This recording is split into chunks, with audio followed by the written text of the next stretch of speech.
Morning, this is Pat O'Connell calling to order the New Mexico Public Regulation Commission regular open meeting of Thursday, December 21st, 2023. So, Mr. Cameron, could you call the roll? Commissioner Aguilera? Here. Commissioner Ellison? Present. Commissioner O'Connell? Present. All commissioners are here. Mr. Chair, you have a quorum. Thank you. Next step is the Pledge of Allegiance.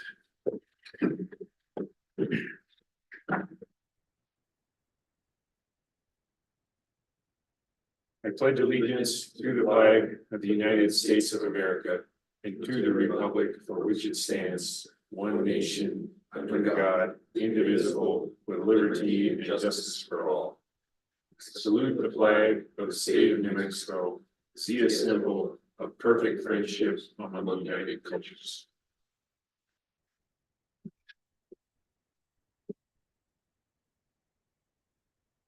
Thank you.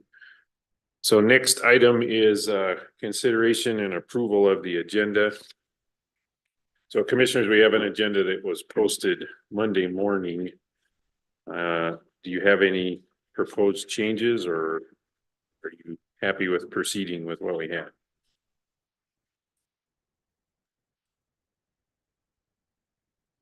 I think that's fine, Mr. Chair. I think when we do get to the El Paso matter, we'll want to have a discussion around how we're going to handle that, given that we may not have an order that does what we'd like it to do.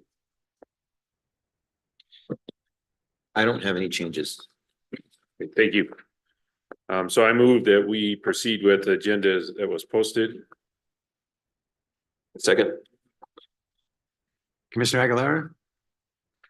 Aye. Commissioner O'Connell? Aye. Commissioner Ellison? Aye. The motion to approve the agenda as written passes 3-0. Thank you. Next item is public comment. Has anyone registered for online public comment? Mr. Chair, we do not have anyone registered. Thank you. Is there anyone here this morning to provide public comment? Okay, so seeing none, that concludes the public comment section of the agenda. Next up is announcements. We've got Office of General Counsel first. So Mr. Cameron. Thank you, Mr. Chair. One business item and then one other item.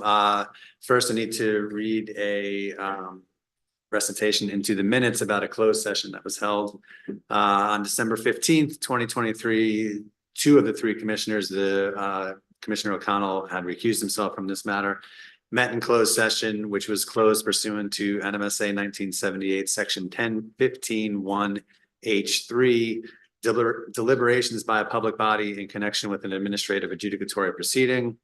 I affirm for the record that the matters discussed in the closed session were limited only to those specified in the notice and agenda for that meeting, specifically deliberations regarding docket number 22-00270-UT in the matter of the application of Public Service Company of New Mexico for revision of its retail electric rates pursuant to advice notice number 595. And I further affirm that no official or final actions were taken. And then also, I just wanted to say two things from the Office of General Counsel. Just again, maybe I do this every time, but I can't help myself.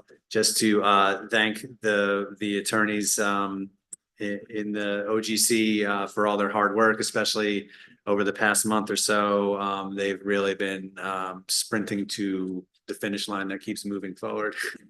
But it seems especially so during this month and last month, and also helping out the hearing examiners. And then also just to say that last week during our regular team meeting, we had a little bit of our own kind of holiday celebration. And one of my favorite moments from that was a couple of folks in OGC spearheaded an effort to have us all anonymously fill out these sheets of all the things that we appreciated about each other. And then everybody got a certificate of appreciation at the meeting, read into our own little record, I suppose. And it was just really nice. It's been a real pleasure working with everybody and heading into the holiday season, just wishing everybody, happy holidays. That's it. Thank you. I'll extend that sentiment to all of the PRC. I mean, I've noticed everybody sprinting to this moving finish line, as you said, and it's been a big eventful year, and we're getting close to the end of it. So that's time of reflection. So I share your gratitude for everything everybody's been doing. And then just reminder, we'll cap it off with a potluck this afternoon. So hopefully everybody can attend that. So next up is commissioners. I'll go first just because I also have a recitation to read. We had on December 19th, the commission met in closed session, which was closed pursuant to NMSA 1978, section 10-15-1H3, deliberations by a public body in connection with an administrative adjudicatory proceeding. I affirm for the record that the matters discussed in the closed session were limited only to those specified in the notice and agenda for that meeting, specifically deliberations regarding the matter of Southwestern Public Service Company's application for authorization to implement grid modernization components that include advanced metering infrastructure and recover the associated costs through a rider, issuance of related accounting orders, and other associated relief. Case caption for that case is 22-0018UT. Sorry, that's the case number. I also further affirm that no official or final actions were taken. Then, I reviewed the commission's master calendar, and we're meeting today on the 21st, which is, we kind of pulled forward the December 28th meeting. We don't currently have a meeting scheduled for December 28th. The next anticipated meeting is January 11th. And later on the agenda, Mr. Cameron's gonna walk us through the details of what's happening between now and then. But again, I looked at the master calendar and I noticed that we have 2 hearings scheduled between now and January 11th. First is January 2nd, so start the new year with a bang. EPE's Transportation Electrification Plan hearing, that's case 23-00231UT. And then following week, January 8th, scheduled was New Mexico Gas Company's CCN for liquefied natural gas facility. That public hearing was scheduled. Both of those 9 a.m. start times. As always, if you want to provide public comment, go to our webpage. You'll find links and the rules to register for that. If you're just interested in the case, those hearings will be broadcast live on YouTube through the commission's YouTube channel. So commissioners, did you have any other announcements? I do not. Me either. Thank you. Okay, so in the spirit of Christmas and surprises, I don't know which of the 2 of you gets to do employee of the month. Mr. Chair. This month, due to unforeseen circumstances, there is no employee. Ooh. Unforeseen That's the surprise. circumstances. Merry Christmas. Merry Christmas. Well, that's really Merry Christmas to the reigning employee of the month. Mr. Robert Lundeen gets to wear that belt for another month. All right. So next on the agenda is approval of prior meeting minutes. We have a draft of minutes for the November 30th meeting in our package. So commissioners, do you have any changes that need to be made to the draft minutes that are out there? I don't have any. No changes for me. Great. I'll move to approve the meeting minutes. Mr. Chair, can I make a comment on the minutes? Yes.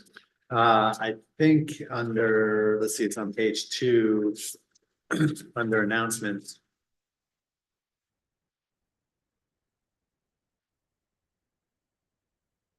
Never mind. Okay, so I move to approve the minutes for the November 30, 2023 regular open meeting. I second. Commissioner Ellison, Aye. Commissioner O'Connell, Aye. Commissioner Aguilera. Aye. The motion to approve the November 30th minutes passes unanimously, Mr. Chair. Great, thank you. We have a few matters on our consent action agenda. Commissioners, did you have any discussion on those items before entertaining a motion to approve? No. I have no discussion, so I would move to approve those items. I second. Commissioner O'Connell, Aye. Commissioner Aguilera, Aye. Commissioner Ellison. Aye. The motion to approve all of the matters on the consent action agenda passes unanimously, Mr. Chair. Thank you. Okay, so next up, we have our raison d'etre. Why we scheduled this meeting for today is the El Paso Electric Renewable Energy Plan. We'll start with a short presentation from Mr. Fisk from Office of General Counsel, and then get into a discussion. I agree with Commissioner Ellison. We can talk about this one. Good morning, Mr. Chairman, Commissioners. I will keep my introduction brief because I know all three commissioners are very familiar with this issue. We've had discussions about this matter. Of course, the commission is here to decide whether to accept or modify the EPE Renewable Energy Plan for the 2023 Renewable Energy Plan, which concerns plan year 2024 compliance with the renewable portfolio standard for 2024, which is 20% renewable energy, and also for informational purposes provides information on the next year 2025. But the decision that has to be made is whether to approve or modify the plan for 2024. And there are two proposed orders that were provided in board effect. One was the order that I initially drafted adopting the recommended decision, which was issued by me as a co-hearing examiner. And this order, by adopting the RD, would deny EPE its contingency plan, both portions of the contingency plan, but would grant EPE its baseline plan. The baseline plan, as you know, would use resources that have already been approved for RPS purposes by the commission. And one of those has not come online yet. That is the Hecate 1 project that has a commercial operation date of June 1st. And as you're aware, EPE really seeks approval of their contingency plan. The contingency being that Hecate 1 may not become operational on June 1st. And there have actually been some indications, but no actual repudiation of the date by the operator. But there have been, some indications from the operator that there are reasons why it might not become operational on that date. And that's why EPE asks for approval of the contingency plan, which would provide which has two proposals that would allow EPE to meet the RPS for plan year 2024. Even if Hecate 1 does not come online on June 1st. And the RD that I drafted would reject both. One was a proposed reallocation of the Buena Vista 1 project. That's a project, that's a large solar project located in New Mexico that EPE initially asked the commission to approve as a system resource and not as an RPS resource, a resource for meeting EPE's RPS requirements in New Mexico. And it was approved as such. EPE asked the commission to allow EPE to reallocate RECs and energy from the from that facility in a percentage different than the percentage that's been approved by the commission, which was the typical jurisdictional breakdown of 20% of the energy and recs to New Mexico customers and 80% to Texas customers. The EP requests that, if Hecate 1 does not come online in June, on June 1st, that it be allowed to begin reallocating those, the energy and recs in a percentage sufficient to make up for the Hecate's late operational date, which could be, later in this year or could be next year. But they're only asking for approval to use it for plan year 2024 compliance. And the other part of the contingency plan is a plan to apply distributed generation RECs to purchase excess RECs from net metered DG customers and apply those as RECs for the purpose of meeting RPS requirements for plan year 2024.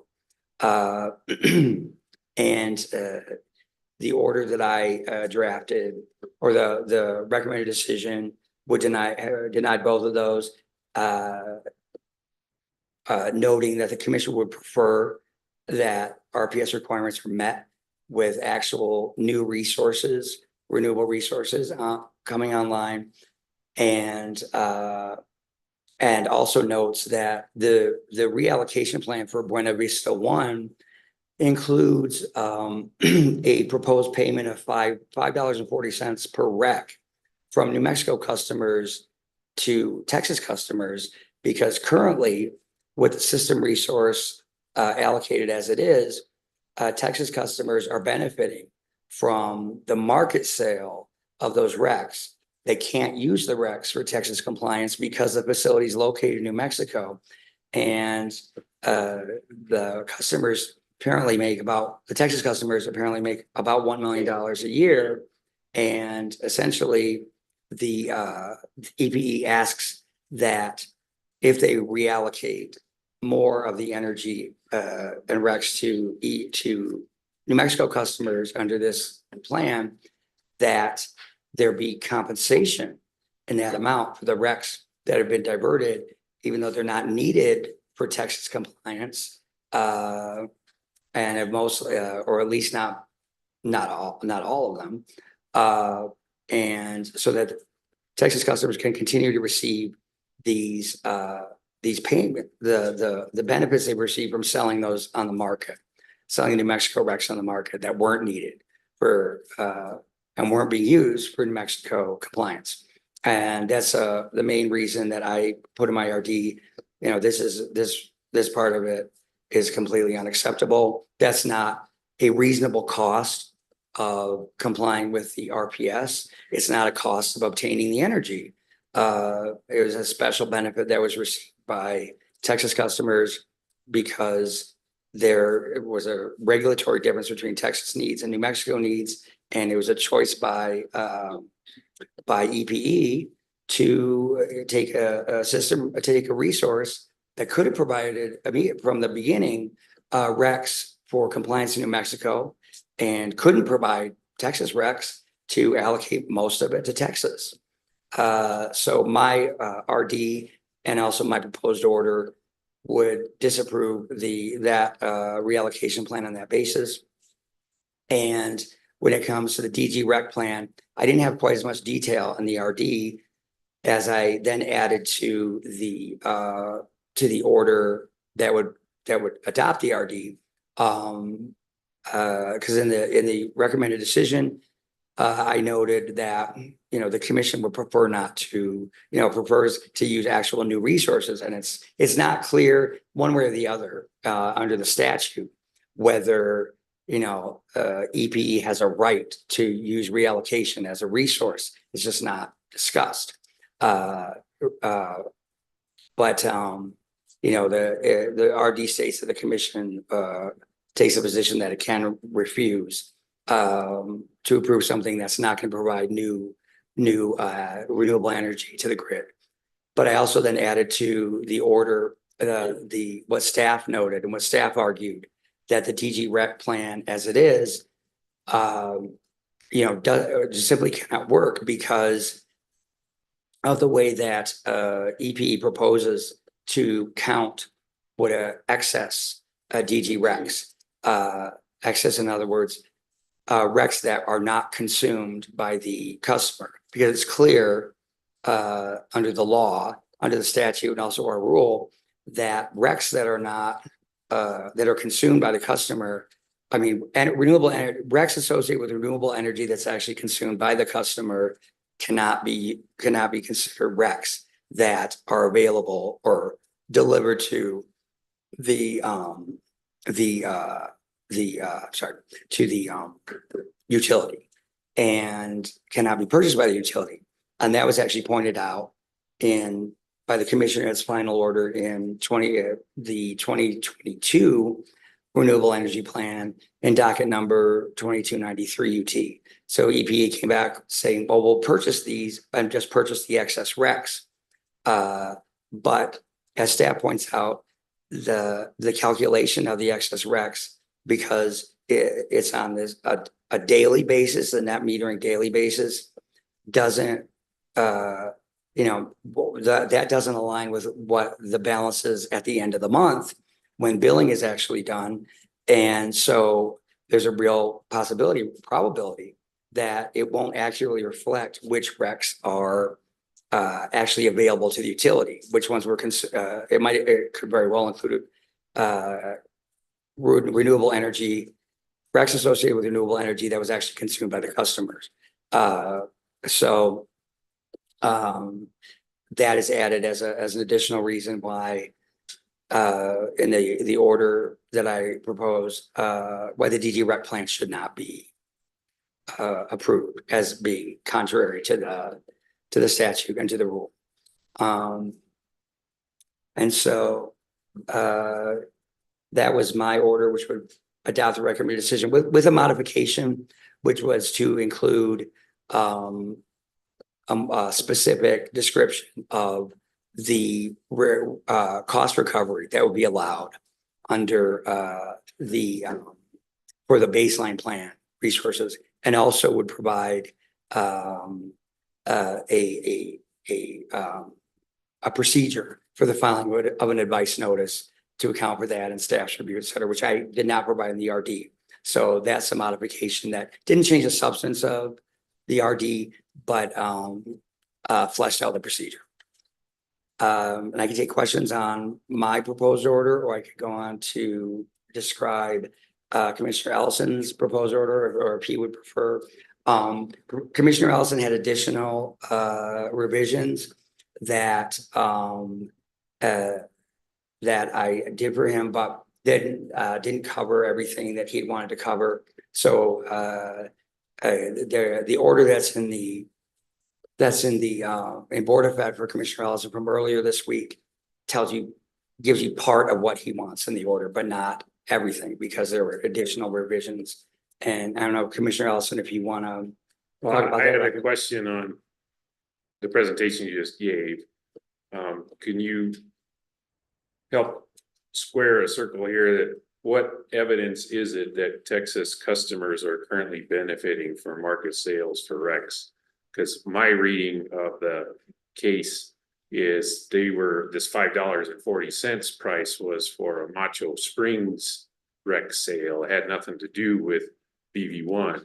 So if there actually is REC sales currently happening, why isn't that the price that was cited by El Paso? Well, they've been selling them on the market, and so they're proposing. Yeah, what I'm saying is I saw no evidence that they're selling them on the market. I mean, I saw plenty of statements that said they could or they would. Mhm. I didn't see any proof that it's actually happening. And for me, the biggest point of proof would be, and here's the price. Instead, they grabbed the old Macho Springs price. Okay, I guess, I'm sorry, that wasn't my understanding. I thought the 540 was like a representative market price. Because since they're doing market sales, they weren't at a fixed price. That's was my understanding. When did BV1 come into commercial operation? I believe it was in 2023. That was delayed somewhat. That was the one that involved, the commission approved an amended PPA because, the start date of that one was delayed along with others. So if it's this year, that may be why we haven't seen, a sales price from the BV1 Rex, but I understand EPE was reporting what they had sold Rex for previously, and they were using that as a estimate of what they could sell Rex for. I believe so. Can I follow up on on the sort of story that you were telling about the Texas customers receiving the revenues from RECs that are being sold that are not a part of the allocation to New Mexico customers. You said that they cannot use them in Texas because the resource is in New Mexico. Yes. But my understanding was that they were using those revenues to purchase Texas RECs so that they could then use those in Texas. Yes, and that is the proposal for the payments that, from their proposed Mexico customers. Okay. But as Texas renewable portfolio standards are lower than New Mexico's, according to the state government's, the the Public Utility Commission of Texas website, they're 10% is where they are in 2025. And it's not clear that all of that is being used for to purchase Texas RECs. Okay, sure. I just wanted to clarify the part around, because it sounded like they have no value to the Texas customers, but my understanding from the application is that they do. Yes, the cash they receive, yes, from the sales. Okay, so can you go on to then the next idea that's on the table, and then I've got a suggestion for how to structure how we move forward.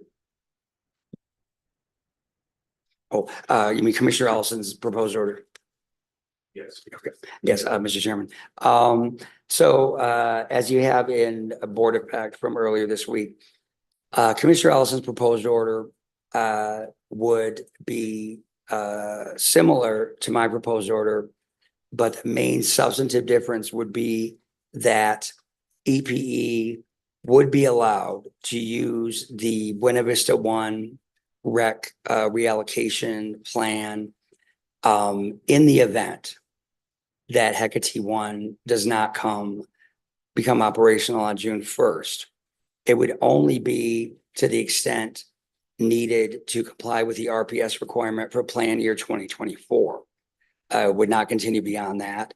And it would, if Hecate 1 did come online, then it would need to be rebalanced so that it would be mostly Hecate 1 being used for, if it came online late, it would be used for compliance.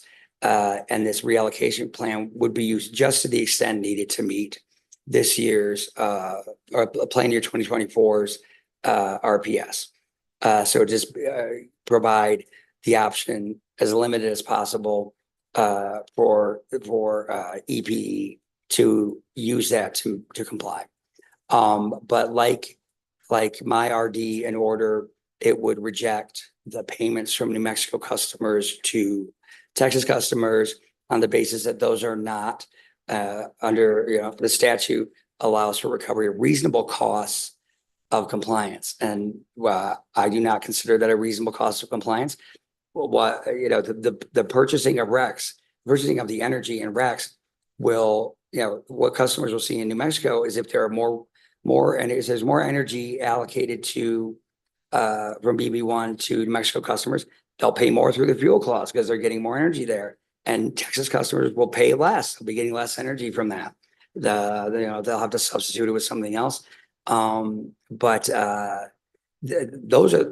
where the actual costs of obtaining the energy from BB1 occur. Paying Texas customers to comply with Texas RECs by purchasing RECs is not something New Mexico customers should have to be on the hook for. It's simply not, it's not a cost of complying with New Mexico's RPS. And so Commissioner Ellison's order recognizes that. And that's an area where the order that was provided earlier this week doesn't have the additional points that Commissioner Ellison would like to make. And I can, Commissioner Ellison, if you want me to, I can go through those from your email, or if you'd like me to. I was just gonna suggest that I've been working through these ideas and I realized that it's hard to make choices because we have to settle on the details. And I also didn't see an order in there that I felt like did what needed to happen in terms of documenting the decision. Mhm.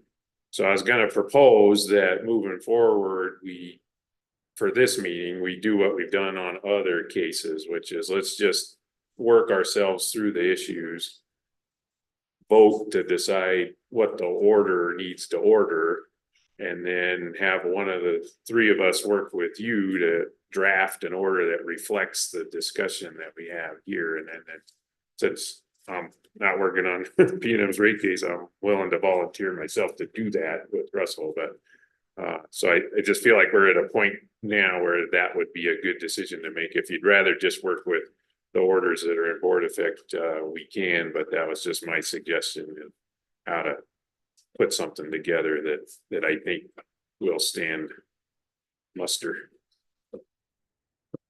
Well, I'm personally happy for us to work on another order,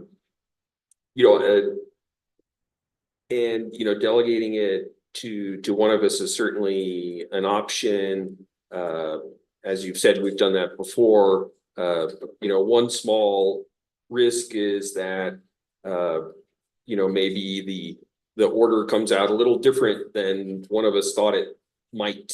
And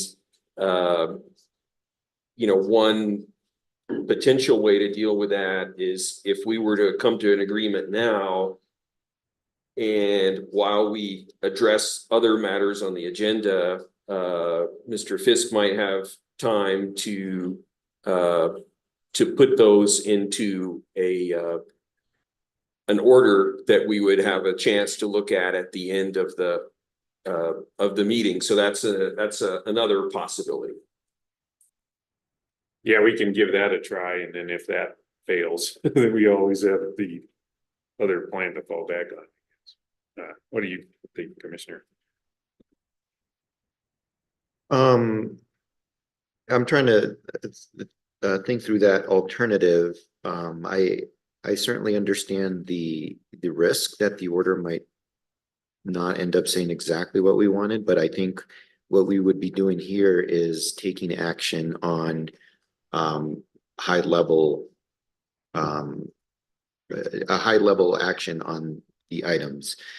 And I'm concerned that having OGC go back and quickly draft this is not going to give us the opportunity to it's going to be hastier than it needs to be. And so I do like the idea of Chair O'Connell going back, and I agree, thank you for volunteering, going back and revising it based on our conversation here. I guess I would I don't know how much OGC would be able to do because, you know, we have only a couple of, well, we have a presentation and another item, but Okay, sure. I'm willing to give that a shot. Okay, great. So we'll proceed by just kind of stepping through where I think the decision points are. And again, this is just my thoughts. Please add yours or modify as we go. I think we could just start with the question of, are we in agreement with approving the proposed order, which is the recommended decision, which is adopt a baseline plan with a provision for how EPE can then recover costs with the baseline plan. So, I mean, I guess I would like to go first here. If we approve the baseline plan, will El Paso actually be compliant with the REA? And it sounds to me like, based on the record, that the Hecate plant is dealing with delays, and it is not expected that it is going to be online. So why would we approve a plan? If that is the case, why would we approve a plan that we know is going to fail? And Commissioner Aguilera, that would just be based on, the fact that at this point, it seems likely, but that hasn't happened yet. That contingency hasn't arisen. But also, if the commission wants to send a strong message that this reallocation plan, this is not how the commission sees the commission, the new resource should be used. This should have been designated as a resource for RPS compliance in New Mexico and allocated differently in the beginning, because it is the company's responsibility to comply with and look forward to what resources they'll need. But you're right. It would be approving a plan that's probably not going to achieve compliance based on the warnings from the operator. Okay, thank you. So I appreciate that it may be premature. If there's still a possibility that the plant will come in service and allow the baseline plan to allow EP to satisfactorily comply with the REA, then I think that makes sense. The REA does give us the ability to approve or modify. I do think it's a good idea to consider this alternative of, in case the Hecate plant does not come online, to consider the Buena Vista as providing the recs to help the utility come into compliance. Obviously, there are details to talk about with that, but just wanted to mention that I think it is a good idea to approve a plan and allow, given the potential that the Hecate plant will not come online in time, allow a path to compliance. Yeah, I see the merit to what you're saying in two ways. One is that by proposing a contingency plan, it looks to me like El Paso's trying to get ahead of the event where they fail to comply with the REA, which I think that's good. On the other hand, if they fail to comply with the REA, it's yet another example of a utility failing to deliver on its own plan. And the utility is responsible for meeting the requirements of the law. They're responsible for reliability. They're responsible for service. And so I'm afraid that, what it looks like we have here is utility expecting to fail to deliver its own plan. So by putting contingency plan out there, they're preempting the moment where they're accountable for failing to meet the law.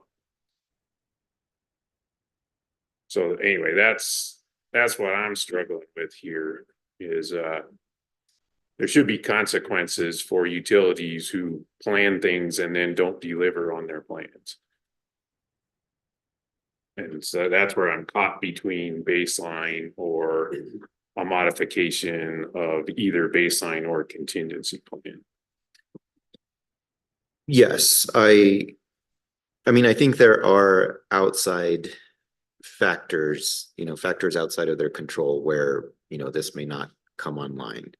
I do agree with you to a large extent that this is because of EP's management of their compliance with the REA that we're in this situation. And that to me goes a long way when we start to talk about whether New Mexico customers should pay for these RECs from the El Paso, the Texas portion of Buena Vista.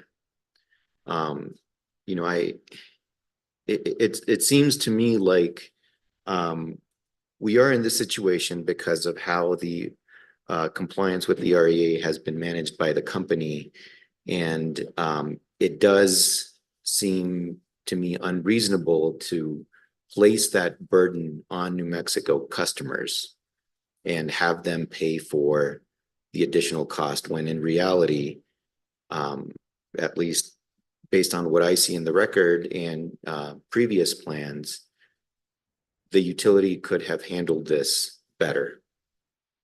Because one kind of the way I'm looking at this is El Paso is managing the plan. The alternative, a potential alternative of not complying with the plan is, maybe facing sanctions, right? Some penalties from the commission.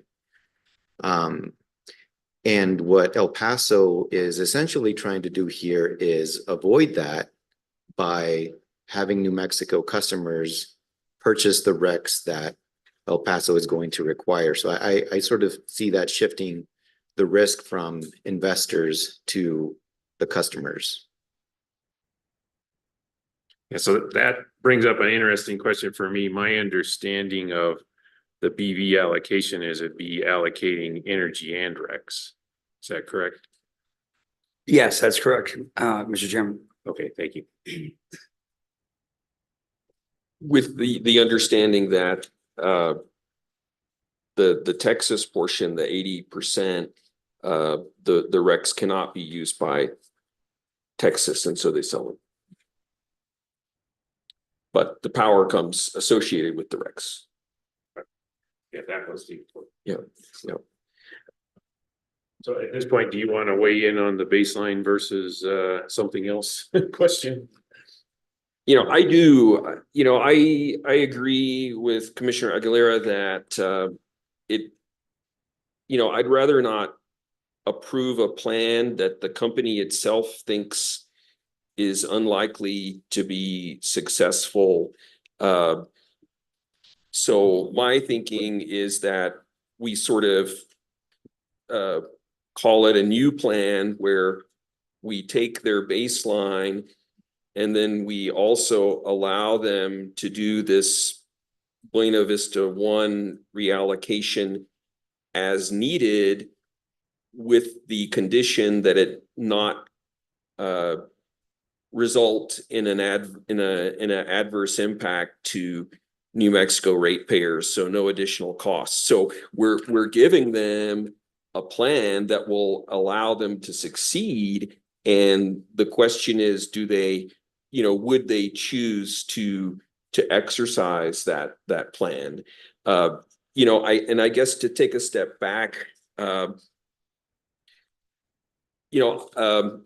the way I see it is that there was an error from the start in how this plant was characterized. Buena Vista One was characterized as a system resource for EPE, which meant that about 80% of the power and the RECs would go to the Texas customers and about 20 to the New Mexico customers. I think it should have been characterized as a New Mexico resource, and then all of the RECs would have been going towards New Mexico compliance at no additional cost. And that's exactly what's going to happen with the Hecate plant. In my view, that was an error.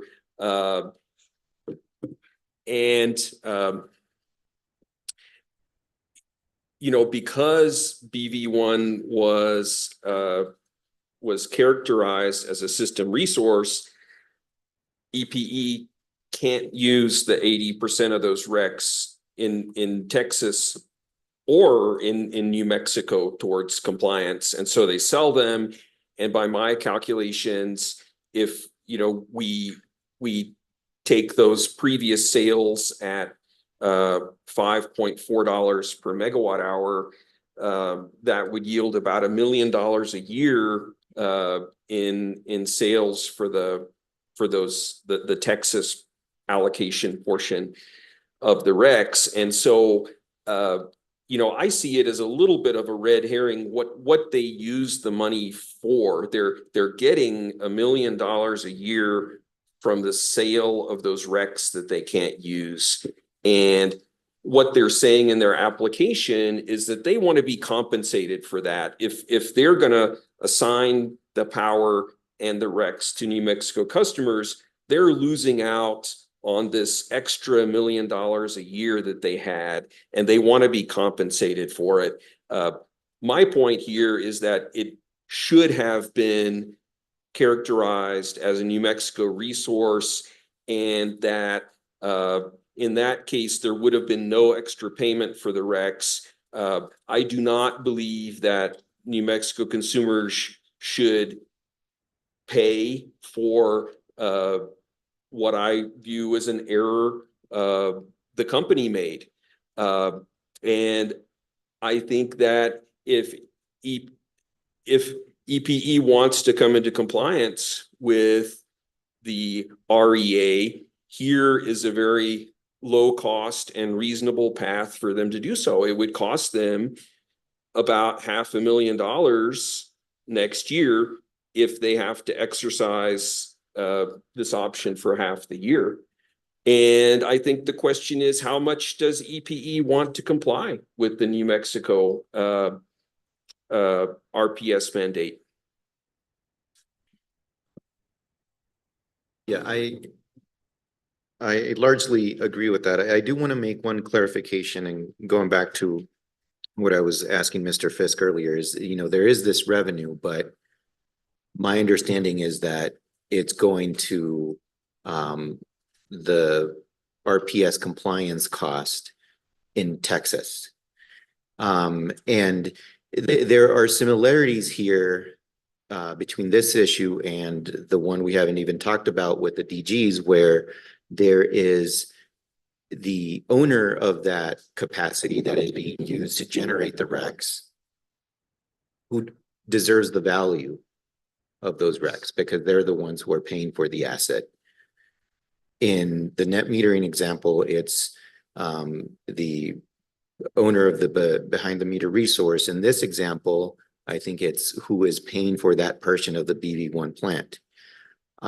So I personally don't have a concern with that part of it. I think that the Texas customers have paid for this asset, and they do have an asset that is worth something, and they should get the value of that.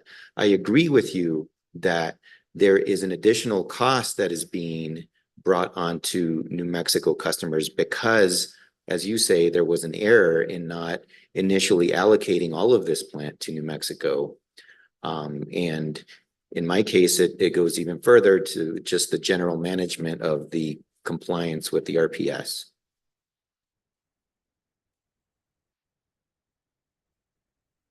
And I don't think the New Mexico customers should have to pay for that mistake.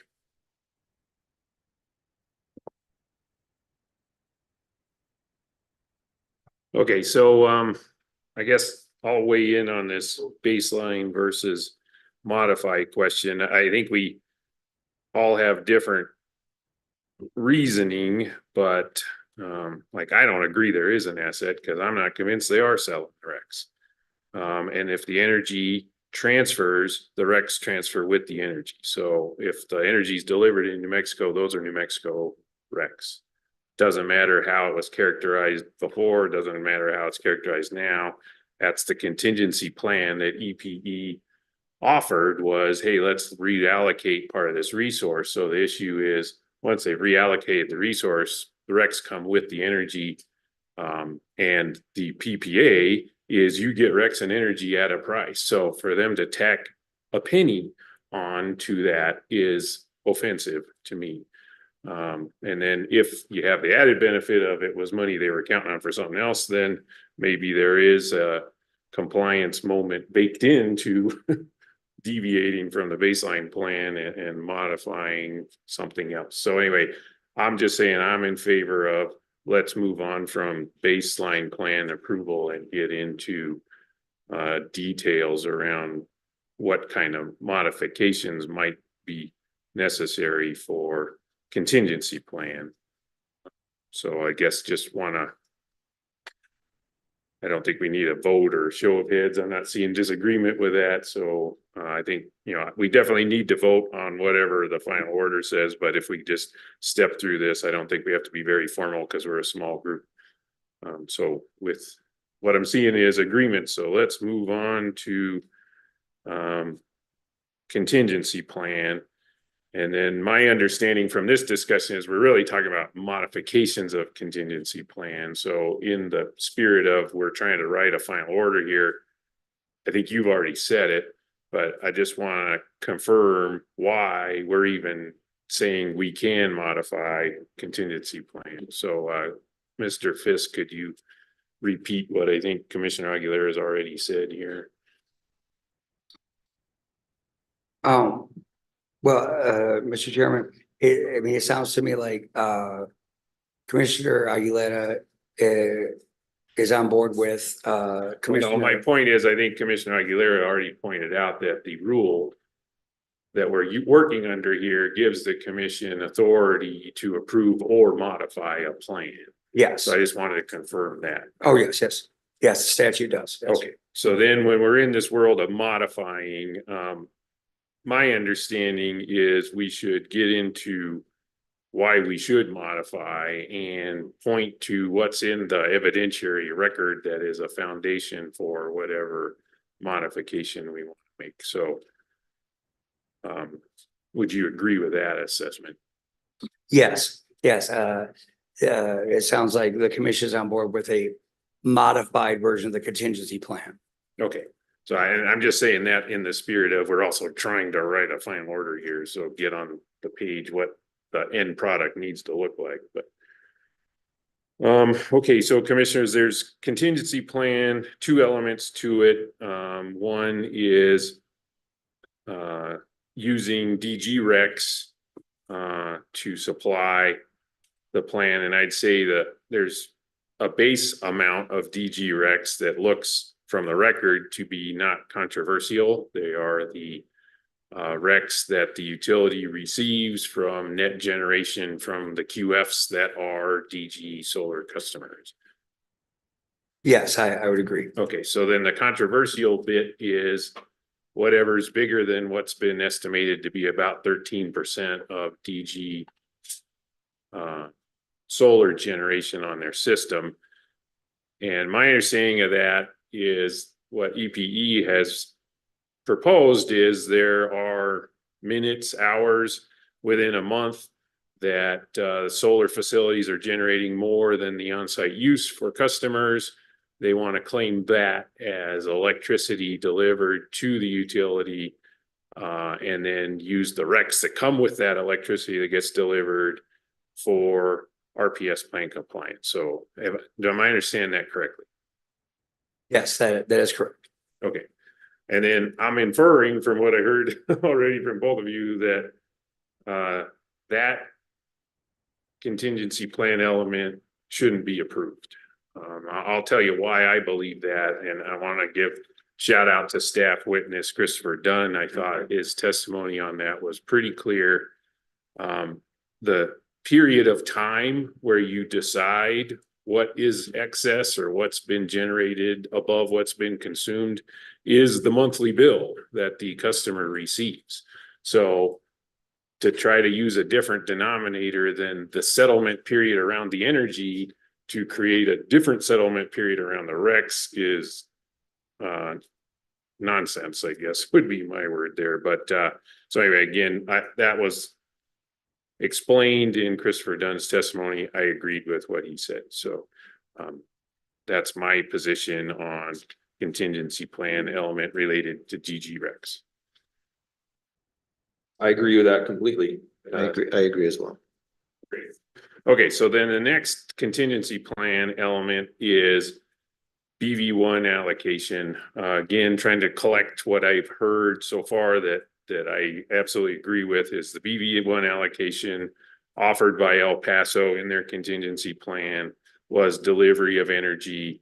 They want to tack on money to pay for RECs that they will get for free when they deliver that energy to New Mexico customers. Well, not for free, it's embedded in the price of the PPA. And by law in New Mexico, this is a New Mexico based resource.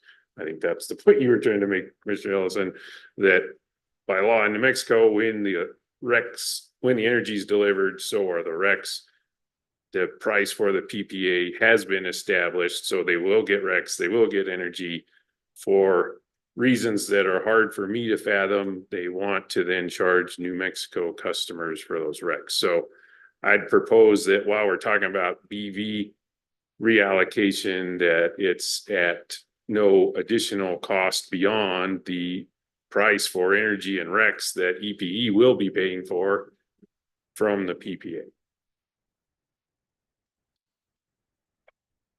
And I'd just like to add a bit more to that. I think we should allow them to do the BV1 reallocation next year as much as they like, as long as it results in no additional costs to ratepayers, and that includes no costs for in compensating them for lost REC sales, and it includes that the bulk power price that New Mexico customers pay should not be different with the reallocation as opposed to without the reallocation. That and I believe that El Paso has discussed this in the past, to the extent that the contract may be, the Buena Vista One power may be cheaper than the system average. They would want to do some rebalancing, but I think at least for me, I would want to see New Mexico customers held harmless, no additional cost, whether it be from some REC compensation or bulk power purchase. The cost to New Mexico customers should not differ as a result of a BV1 allocation. And if that's the case, then as far as I'm concerned, they can do that as much as they like. I think you're jumping ahead to the next item that I think we would need to talk about. I want, first of all, want to hear Commissioner Aguilera on this price issue, and then I got one more point on price. Yeah, I agree. I mean, I've already somewhat explained. I think the overall outcome I agree with in reallocating BV1. And it sounds like we're all in agreement that New Mexico customers should not bear this additional cost. And to me, this is where the public interest comes in, because we have a utility who has not adequately managed their RPS cost for various reasons, but are trying to propose a plan here to come into compliance. And I think the public interest, at least for me here, is leading me to say, yes, we should offer you a path to come to compliance, because you are attempting to and don't necessarily want to put them in a position where they might face sanctions for this year's plan. But at the same time, respecting the fact that the New Mexico customers were not the cause of it and should not bear the costs. Thank you. And then I just want to say one more thing on this $5.40. And it is not really related to this discussion, but I think just in the effort of using these meetings to tell people what we're thinking. I was trying to get to the root of this Macho Springs rec price, and closest I got was, there's a Q&A in the hearing where asking an El Paso witness about, where that price came from. And the response was, well, that happened a couple years before I started working here. So that's really also offensive to me. One of the things that is important, we're primarily economic regulators, and especially this worldwide RECs exist to try to assign value to renewable energy environmental attributes. It's also true for the proposal on the DG, is price formation is important. So if you want to propose a price to me as a New Mexico commissioner, you should have some process where that is a current price and reflective of what's actually going on. And like I say, if they actually are selling these RECs for Texans, they should have evidence that here's what the reasonable number is. I mean, then I went back and was looking at the DG tariff, and the last price paid was more like $2. So not only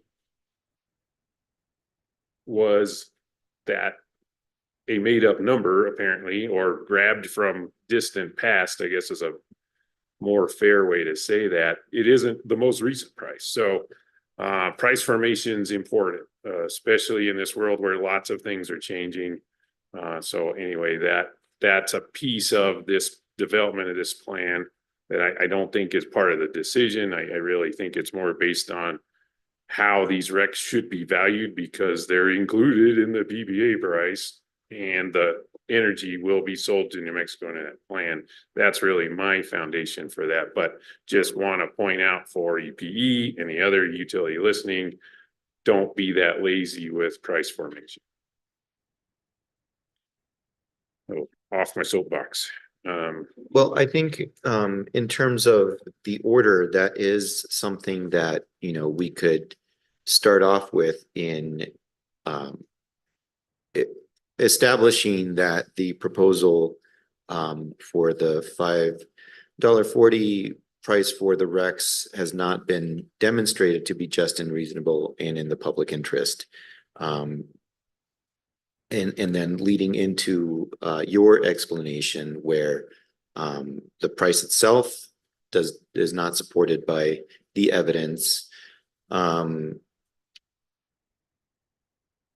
Yeah, I think that's what we could explain. I wanted to mention another, there's sort of another potential option for EPE to come into compliance, which they do not bring up in their application, and that would be if they were to enter into a power purchase agreement for renewable energy that was associated with RECs. So, that is sort of a third possibility, that they could do a competitive offer for short-term power procurement that would that Rex would come along with that power. I'm not certain what that would cost, and probably EPE doesn't know that either, unless they actually do a competitive offering. Yeah, that's a great summary of my point. I would have been much more impressed with $5.40 if there had been a process that led to the number, not, hey, here's a price that somebody paid us for Macho Springs a while ago. So, And just to be clear, I'm talking about the purchase of power that would be associated with Rex, not just the, rec price. well, to that point, these PPAs were the Right. result of a competitive Right. process, and the rec is embedded in the price, so. Yeah, I would just say to that idea, then is EP purchasing too much power, right? Because I think in your idea, you're talking about purchasing additional power, but they already have the Well- energy that they need. Well, they would, say contract for, let's say, wind power, and then they would reduce the output of their gas plants, as an example. Yeah, Okay, so it sounds like we have heard each other on the price terms of the BV reallocation, and then the next is the question that you started answering already, Commissioner Ellison, is how much and for how long? What I saw in the record was EPE's proposal. Again, staff witness Dunn points out if you don't accept the DG Rec proposal, the El Paso proposal is insufficient to comply, assuming Hecate doesn't come online, as the company appears to believe it will not. And then the far extreme of what I saw in evidence was witness Sewell saying it should be reallocated forever. So we have a wide range of evidence or testimony on the record for how much and how long. It sounds like minimum would be some way to express the least that is needed for RPS compliance, and maximum would be something reasonable until Hecate does come online, and then reassessment. So anyway, those are just my thoughts. I think all of that is supportable by the record. Yeah, I think, as long as it's at, New Mexico customers are not, paying anything extra, I don't see why not allow the company to do it as much as they like, this reallocation of BV1 in 2024.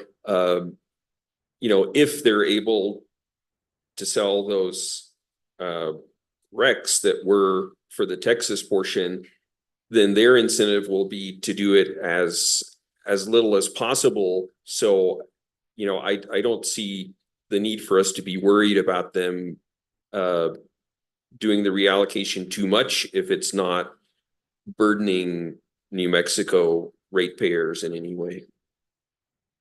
yeah, and I just want to clarify, right now, we're only talking about the BV1 reallocation, right? Not the G. Yes, I agree with those comments. Yes. Yes, I guess just do three-way communication. What I'm hearing is reallocation of BV1. New Mexico customers will pay the PPA price with no additional cost for RECs for the amount that EPE believes is necessary to create compliance with the renewable portfolio standard through 2024. For the amount of energy, you mean, as Yeah. opposed to the amount of. Yeah, like, to me, the there is price. one thing, the amount. I was thinking RECs and energy, so that's Yeah. why I said the amount. Right. I just wanted to clarify that it wasn't for the amount as in the price. Right. Yeah. Good clarification. I guess let me add to that. Yes, however, I would frame it as, New Mexico ratepayers, shall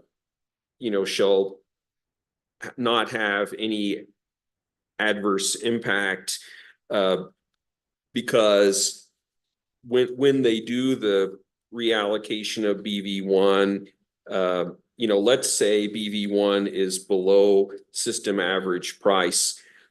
Well, now you've reallocated, you've given New Mexico customers a lower price than they would have had, and then Texas customers have a higher price than they would have had. And so EPE is going to want to rebalance that. And personally, I'm okay with that as long as New Mexico customers are not any worse off than prior to the reallocation. So then what would be the point to measure not worse off? Is that a fuel clause examination, or where is the venue where that would be decided?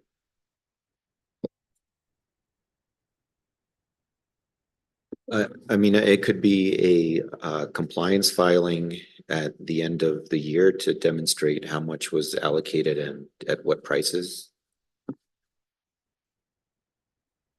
Yeah, that's a good question. I mean, I would think that we would want to have a compliance filing, and we'd want to ask the company to demonstrate that the reallocation has, led to no adverse impact or no increase in costs for New Mexico ratepayers as opposed to the status quo.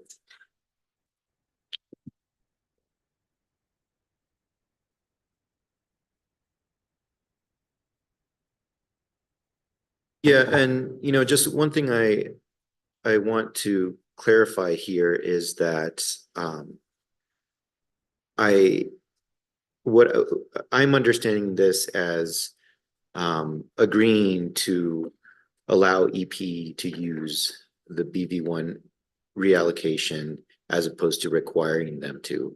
And I think that's an important distinction because we're also dealing with another jurisdiction in Texas here. And so I want to give them the path to compliance, but if we were to require this, I would have concerns potentially about dealing with another jurisdiction.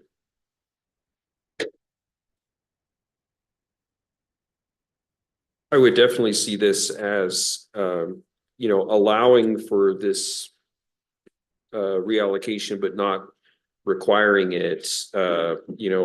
Perhaps Hecate will come online as planned. And in that case, they won't even need to consider this.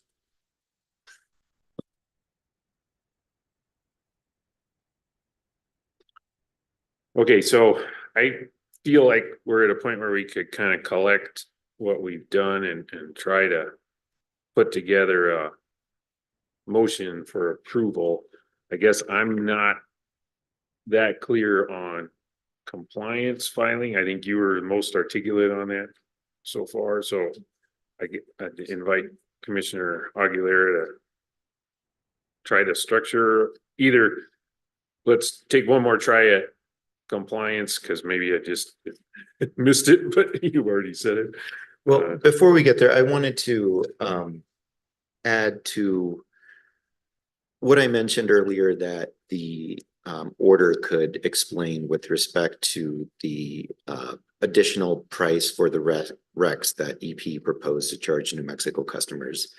I do think that the first valid concern is whether they have or to establish that they have not demonstrated that the price is just and reasonable and in the public interest. I think part of that is the lack of the evidence that the chairman explained. For me, another part of it is the balancing of the public interest here, where it, in my opinion, is not just and reasonable to have New Mexico customers bear the cost of either errors, as we have explained here, or not proper planning or management of the RPS compliance. And so you know, I guess I'm explaining that to see if you agree as something that we could explain additionally in the order, given that only one of the commissioners will be working with OGC to draft the order. Right, and yeah, I guess, my concern here is more fundamental than,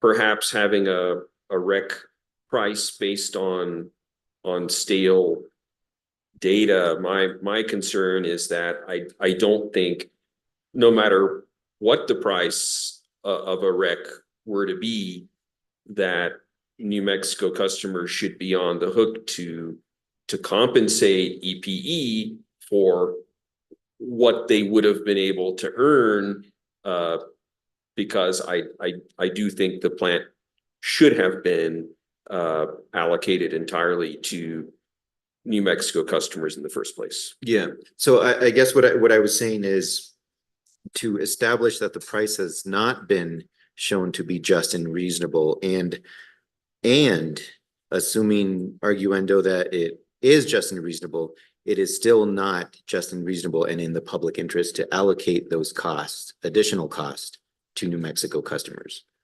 So sort of the two is what I was talking about. And then I just want to clarify, my objection isn't the staleness of the data. It's just if you're going to allocate the energy to New Mexico customers, you are also, they're entitled to what comes with the energy, which is the rec. So it has nothing to do with, my speech on staleness of the data was that if you're going to propose a price that's going to result in $1 million in cost collection from New Mexico customers, you better treat that with more respect than was shown here. And so that to me is, I think, the point Commissioner Aguilera wants to add to the order is that the price wasn't shown to be in the public interest, not because the data was stale, but because it wasn't shown to be a real number. So then maybe the argument is actually the other way around. It is not in the public interest to do this or just and reasonable. And even if it was, you haven't shown that this is the correct price. And I guess, one way to look at it, as Commissioner O'Connell has said, is that EPE wants New Mexico customers to purchase the RECs from the reallocation. Another way to look at it would be to say that EPE is foregoing revenue for the RECs that they would have been able to sell, and they just want to be compensated for that. And that's kind of the way I look at it. And I still disagree with that request. And I guess I haven't done as an exhaustive a research into the rec pricing as Commissioner O'Connell has, but I'd be okay with saying that we don't feel that it's been adequately demonstrated, but I'd have a hard time saying that I'm definitively concluding that this is an improper price, because I just don't know. I haven't looked into it enough. Okay, so I'm preparing to make a motion then. We'll see how this goes. Yeah, see how it goes, and then I'm going to ask Mr. Cameron to sharpen his pencil, because one of the things in always trying to do better with these meetings, we should, especially a complicated motion like we're going to have here, we're going to try to get in the practice of having OGC reread the motion before we vote. Mr. Chairman and Commissioner Aguilera, can I just ask a couple questions clarifying before we get to this? Because there was discussion, I think there was some difference about whether we should say anything in this order about whether the allocation can continue into 2025. Plan year 2025 isn't before the commission, so the commission, could just on that basis say we're just assigning it for 2024. That's a possibility. And then also there was, I think Commissioner Ellison was thinking we allow, even for this year, even for 2024, allow EPE to reallocate as much as they want. And maybe not just strictly what's needed for the RPS requirement. And I don't know if that was, I don't know where the commission is on that.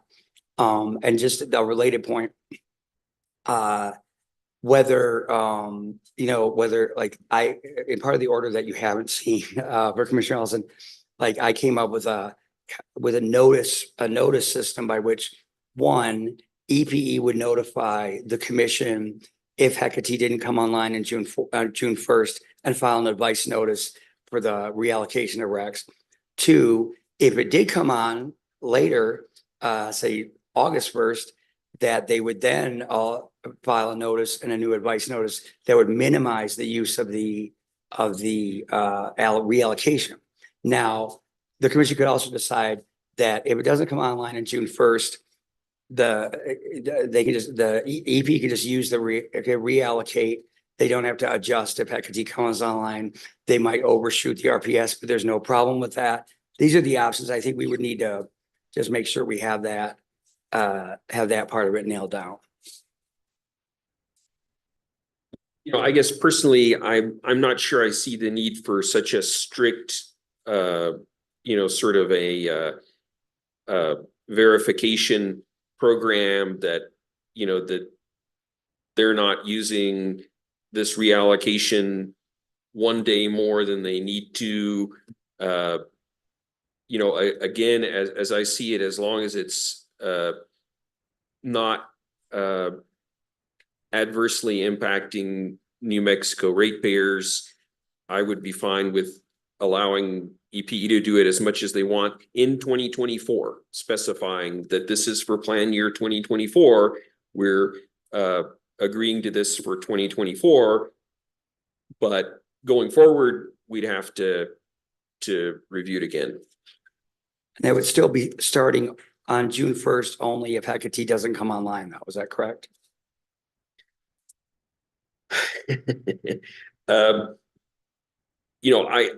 I would be fine with that. I sense your concern that this may allow them to rack up more RECs than needed. Is that no? right? I don't have any. This is not expressing any concern. It's perfectly fine to go over the RPS requirement. I just want to clarify and make sure that when we do a motion, we know exactly like when this starts, when it begins, how limited it is. That's just clarity is all I want. I do have a concern with expanding this beyond the scope of the REA, partially because we have not had time to think about whether that would cause New Mexico customers to incur additional costs for energy. And so my preference would be, given that this is filed pursuant to the REA, to limit this to the more narrow scope of compliance with the RPS standards in 2024.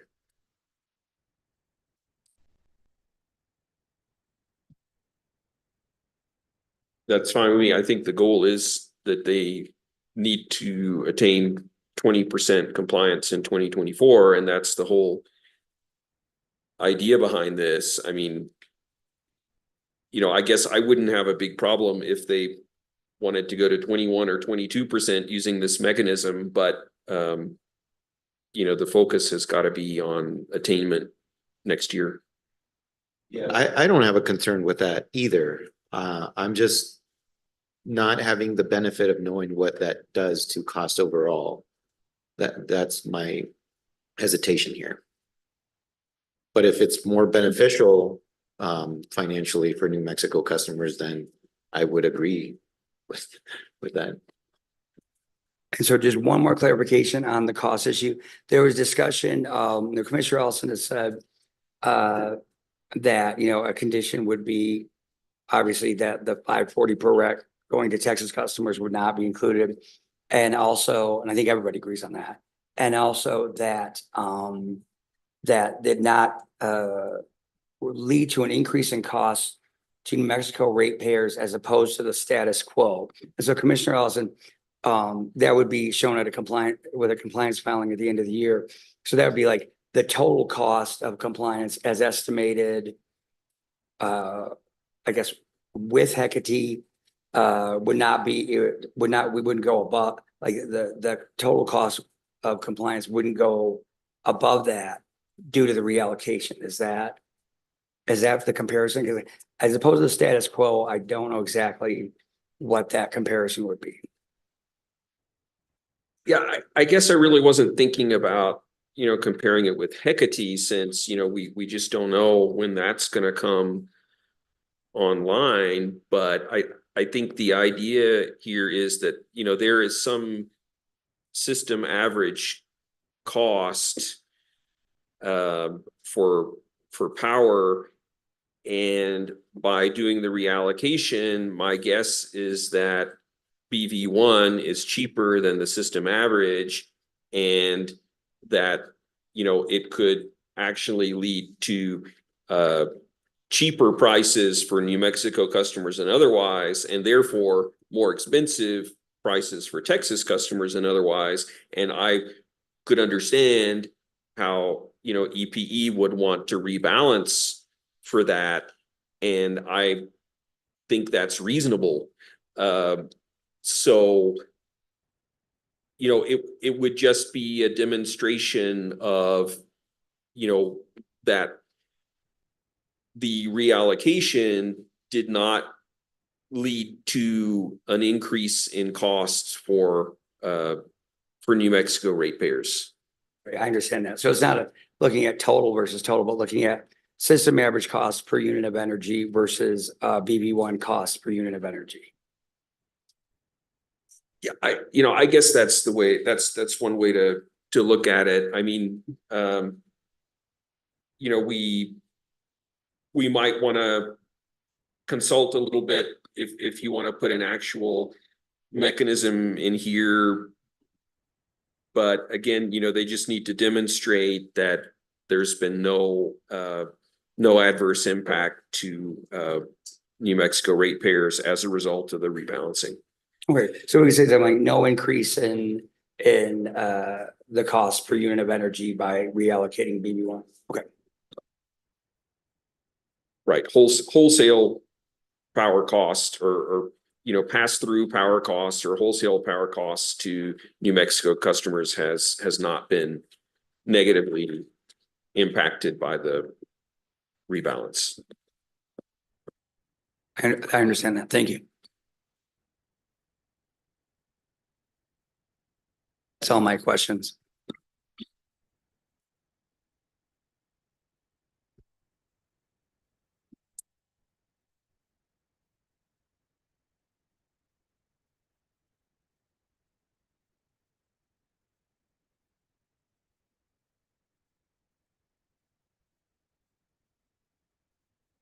Allow me just a moment to finish gathering my thoughts on this motion.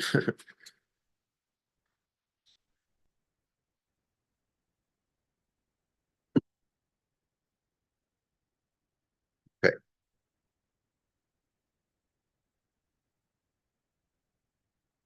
I'm gonna keep this somewhat high level. I move to enable Commissioner O'Connell to work with OGC to issue an order that is consistent with our discussion at today's open meeting on EPE's REA plan in docket number 23-00086-UT. And at a high level, the order would approve an REA plan as modified by the commission at today's meeting. The order would allow El Paso Electric to use the BV1 plant reallocation to meet the 2024 RPS compliance costs, so long as the costs do not financially harm New Mexico customers. The order would not approve the proposed rec cost to New Mexico customers. And the order would also not approve the proposed distributed generation RECs, given the conversation that we've had today. The order would also require compliance filing after the end of the 2024 RPS calendar year, where El Paso Electric must show that New Mexico customers were not harmed if any reallocation from the BV1 plant was executed.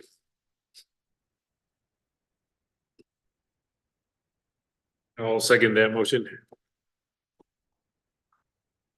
Any discussion before we vote? And then again, I'm gonna ask Mr. Cameron to reread the motion before we vote, make sure we know what we're talking about here. So, any other discussion? All right, Mr. Cameron, I'd ask you to read the motion and call the roll. Mr. Chair, the motion on the table was made by Commissioner Aguilera, and it is to enable Commissioner O'Connell to work with OGC on an order that would approve an REA plan as specifically modified by the commission at today's meeting. The specific modifications were read by Commissioner Aguilera. OGC was taking notes on those. They're in the record.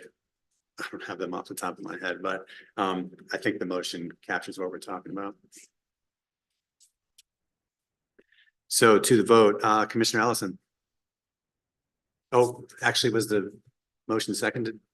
Yes. It was by Commissioner O'Connell. I Sorry. seconded Commissioner Aguilera's motion. Yeah, thank you. Not your version. Commissioner Ellison, Aye. Commissioner O'Connell, Aye. Commissioner Aguilera. Aye. The motion as read into the record passes unanimously, Mr. Chair. Thank you. And then, Russell, if you want to try to pull that together, because we've got another thing that I think is going to need some discussion, and we've got some presentations that I think might take some time. So Okay, we might be able to circle back on that. Okay, I'll before this work on it meeting's over. thank you, Mr. Chairman, Commissioners. Thank you. Okay, so next on the agenda, the last regular action item is PNM's request for a CCN for 12 megawatts of battery storage. And we have a presentation from Employee of the Month. So take it away, Mr. Lundy. Hi, Commissioners. I'm joining you from Zoom today. Can you hear me well? All right. Well, it's been a busy December. The hearing examiner, Elizabeth Hurst, issued her RD in this docket on December 8th, the same day as the RD in the rate case. No exceptions were filed to the RD, and the BEST project in general is unopposed. The RD recommends that the commission issue a CCN for the BEST project, but that PNM's second request be denied. And PNM's second request was to use this docket and the application as a template for future streamlined commission approvals. We've been putting in the effort to get this matter before you today, balancing the interests of PNM's request for a decision by December 31st, with our other pressing matters that we have going on.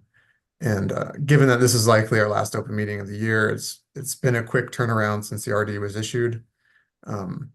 But to remind you, the commission's statutory deadline in this case is February 3rd of 2024, and that can be further extended by up to 6 months. I drafted for your approval a pretty straightforward final order to approve and adopt the RD in its entirety. However, over the last week, some edits were provided by each of the commissioners, and I'm not certain where everyone stands currently on these edits, so I think it would be prudent to have a discussion now about what the final order should look like. Thank you. Thank you. So I guess we can just try to structure this discussion similar to the last one, and just stepping through it. When I was looking at the edits, it looked like there was agreement in the final order issuing the CCN.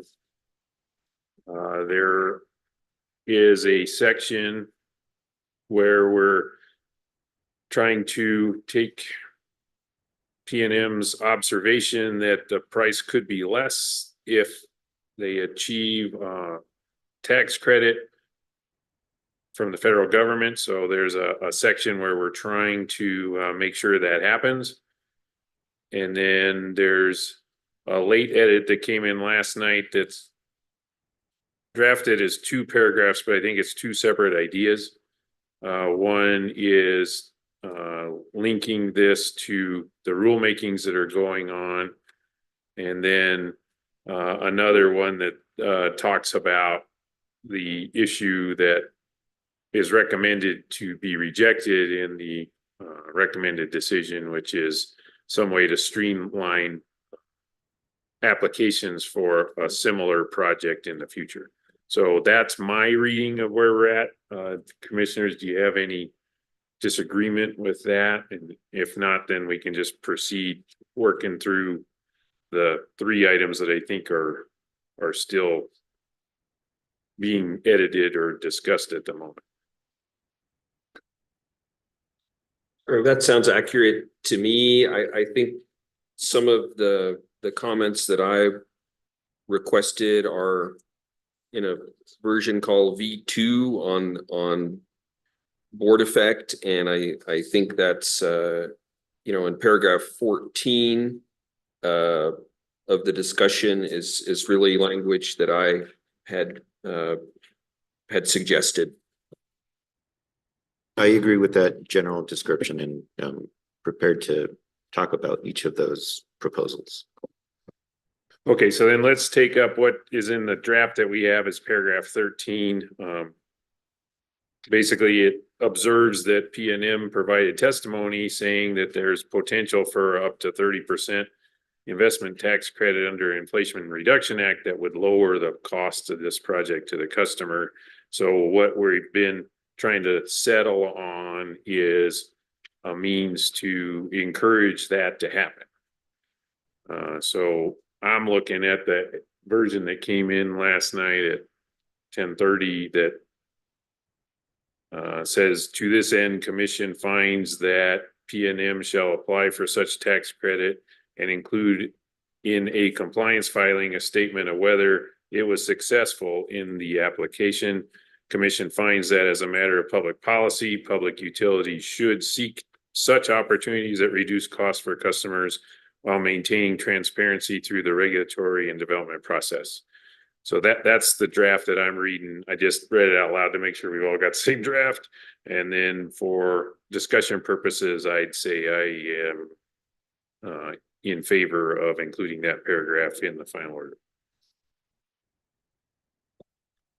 I agree generally with this. I think it's a good idea to include it in. I do have a couple of concerns that I think we can hopefully work through. I guess to explain generally, the concern is I would like to insert more finality to our decision here, because as drafted and requiring a compliance filing, it makes me question whether we're making a final decision here or whether the decision is subject to that compliance filing. I don't think that well, I guess I'll maybe leave it there to ask that question. I think that this is a final order, but can you elaborate on what your idea was? Yeah, I didn't think we were placing any conditions on this as to we're going to see what we get back from your submission. I think this is if adopted, it would be a CCN approval, and it's just asking that P&M do these things. Okay, So in order to further clarify that, because I guess the other concern is that we do have specific criteria that we need to evaluate these proposals under in the statute. And so I do not want to add another criteria without creating a rule that would establish that criteria. And so my preference would be to change the compliance filing to an informational filing that does not require further action by the commission.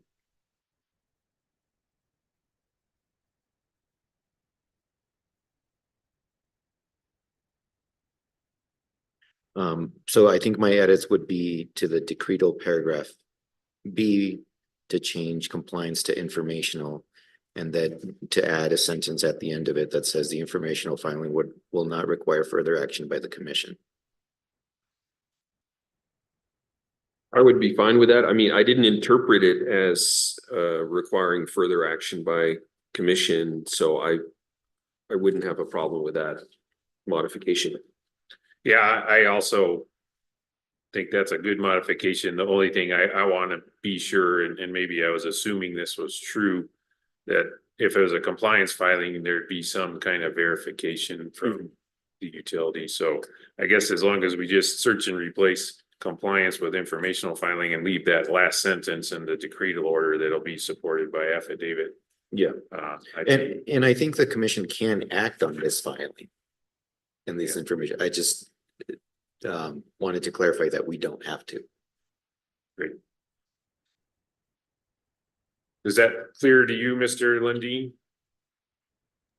Yes, Chairman, I just took some notes on it. Yeah, so I think we're editing paragraph 13 in the discussion section, and then decretal paragraph B, and it's just a search and replace for informational filing or compliance filing. Replace it with informational filing is what it sounds like we're in agreement on here. And then the next item is what you've proposed in paragraph 14, Commissioner Ellison. It's a situation where I am agreement that if PNM wants to streamline these future filings, it would be helpful that it is preceded by a plan for a couple reasons. One is to make sure that the equipment is necessary, and the other is I think a plan is a great venue for where they could solicit notice and public comment that is, I think, necessary before they cite something in a neighborhood. So again, total agreement with the idea. I don't like the language that looks like it would hamstring or prejudge these rulemakings we're doing. So I guess my suggestion is let's just say that if you really want to streamline this process, you should have a public planning process that shows this is an element of a better future and a better system.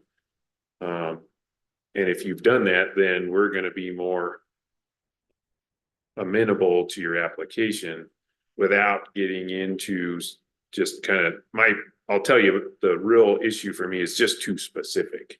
So I think when we get into the rulemaking, I think we'll probably include these details you've got here, but there's other details too. And then this is also one utility, could be this same idea works better for other utilities. So that's just my concern I totally get the sentiment and frankly agree with it. I just am worried about putting it in this final order. Not because I disagree with it, just because what impact does that have on other things that we have going on? I would be fine with making that a little more general. I think I also agree with the general idea of including this. I I maybe had some similar concerns about this being too specific, and in particular, the statement that says that future applicants should put the resource request in the broader context of the grid mod. I do think that gets ahead of a grid mod rulemaking. And so I would just recommend softening that to say something like future applications are better evaluated in the broader context of. And then if we made that change, then we would just need to create a break after the word plans. And then start the next sentence with applicants should submit data demonstrating, etc.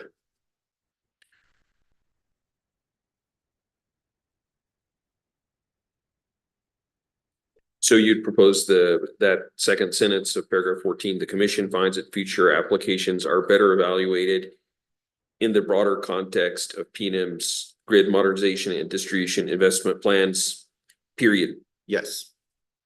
Yeah, you know, that's similar wording, not That's, not that would be married. fine.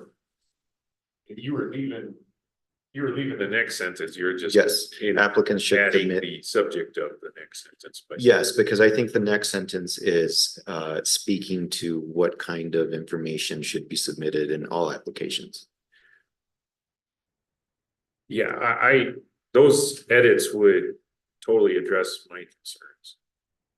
Sounded like you were in agreement, so. Yes, I guess just three-way communication, let me read what I think the edit is, and hopefully it'll help Mr. Lundin. I know he is employee of the month, but we still want to give him a chance to succeed here, so anyway, we're on paragraph 14 of the discussion section. The sentence at the end of page 4 that starts with the commission finds. The edit is the commission finds that future applications are better evaluated in the broader context of PNM's grid modernization and distribution investment plans, period. Applicants should submit data demonstrating voltage and power quality issues on the feeders where the proposed battery storage systems are to be located. Is that, would you propose retaining that or striking that? yeah, my understanding was we retain it, but we just put the word applicants, so then it's broader than just PNM. I mean, that's fine. Okay. And then I thought the sentence that follows, the commission also finds that issuing guidelines for streamlining would be premature at this time, given would be the first of its kind on PNM's distribution system. I think that's true. I don't think it's necessary to say. And then commission's open to considering this issue in the future. Again, I think it's true in the context of we're already doing this with rulemaking. It's unnecessary to say. So I would just less is more. Let's strike it. Sure. I would be Fine with that. I'm fine with that. How are you doing, Mr. Lundin? I think I'm right there with you. Awesome. And so you were talking about striking, starting from the commission also finds. Correct. Yeah. Oh, so you would, yeah, I guess I misunderstood. I thought the very last sentence is what you were proposing to strike. I was Commissioner striking the O'Connell. last two sentences. The last two sentences. Okay. Got to kill your babies, Commissioner. Okay, so I am trusting that Mr. Lundin kept up with us, so I'm gonna move that we approve the order in this case as edited in this meeting. Discussion item. One of you had asked whether there should be an evaluation by staff on the informational filing. And I just wanted to raise that in case we wanted to add that directive in here. I think they would anyway, so it's whether we would. Yeah, to me, this informational filing is valuable information for anybody who participates in a future P and M case, so don't need to. And P and M will, or staff will participate in all Yes. future P and M cases, so that's why I didn't think it was necessary, but Okay. again, it's true, but it's necessary. You know, and I just wanted to make, I guess, a few overall comments. I think we've, you know, addressed a lot of issues just in focusing on revising this document. You know, I guess how I'm really looking at these two battery projects is more of a pilot project to really understand and assess how these types of battery systems that are embedded in the distribution system can be helpful. And on those grounds, I feel comfortable with agreeing to this. But I guess what concerns me is I do sense a somewhat piecemeal approach here, that we've got the request for batteries at 2 substations, yet, you know, we don't really have a sense of, is the plan to put this in all the substations? Is this just a start? Why is this not part of the grid modernization application? How does it fit in with what's been articulated in the grid modernization as the way forward, such as these integrated volt bar controllers, which I understand P&M does want to have in all the substations? You know, how would having both the integrated volt bar and the battery work? How expensive would it be to have the battery in every substation? Is it strictly necessary? So I guess it just leads to a lot of questions to me. And, you know, I think more justification is really required. I didn't really see any data on voltage problems, although that was one of the main justifications for wanting these batteries. And in general, I mean, just because you call something grid mod doesn't mean that it's necessary. It doesn't mean it's a good deal for the ratepayer. I worked in a company once where the joke was, if you want to get something, you call it that it's required for safety. So, you know, you can if you want a Range Rover, you should say it's required for safety reasons. So, you know, just because a big battery system is grid mod, you know, doesn't necessarily mean that it's a great deal. So I think, you know, more effort is needed to justify and to tie it into the grid modernization and integrated distribution plan, so that it doesn't look like just a one-off. Again, I'm largely supportive of pilot projects that, you know, are fairly limited in cost, and that, you know, sort of prove a concept. So it's really in those grounds, you know, with that in mind, that I'm in favor of this, but I didn't think that the application was particularly strong, and I would look to see more in the future. Can I clarify one thing? This was, I believe, submitted under or the statute section 6291D, as opposed to the grid modernization. Is that correct? Yes, 6291C and D. And seeing, yeah.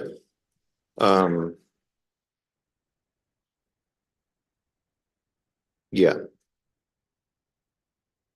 Yeah, thanks. And then my version of the sentiment expressed by Commissioner Ellison here is that virtually every application we get helps the utility meet either its own climate goals or the state's laws of decarbonization.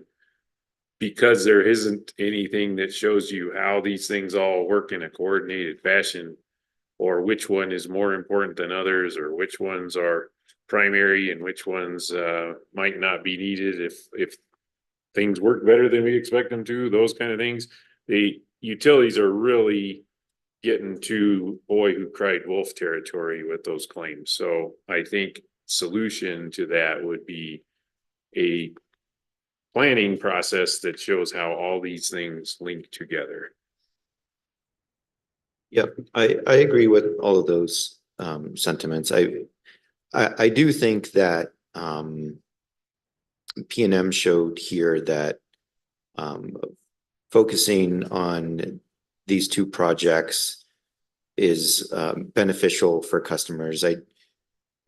There was one thing that I wish would have been highlighted more, which is that P&M has solar that would benefit here, and you know, I do think they were targeting that. I don't think there's anything wrong with that necessarily, but kind of hope that would have been made more transparent. But I have the same questions as Commissioner Ellison about, you know, what about other points in the system that, you know, that could benefit from this as well. Okay, any further discussion? Then I'll restate the motion to approve the final order as edited during this meeting. I second. Commissioner Ellison, Aye. Commissioner O'Connell, Aye. Commissioner Aguilera. Aye. The motion to approve the order as modified in the meeting passes unanimously, Mr. Chair. Thank you. Thank you, commissioners. I have one last question. I'm fairly confident that I got your edits exactly as you described them, but does anyone want to take a look at the order before it's filed?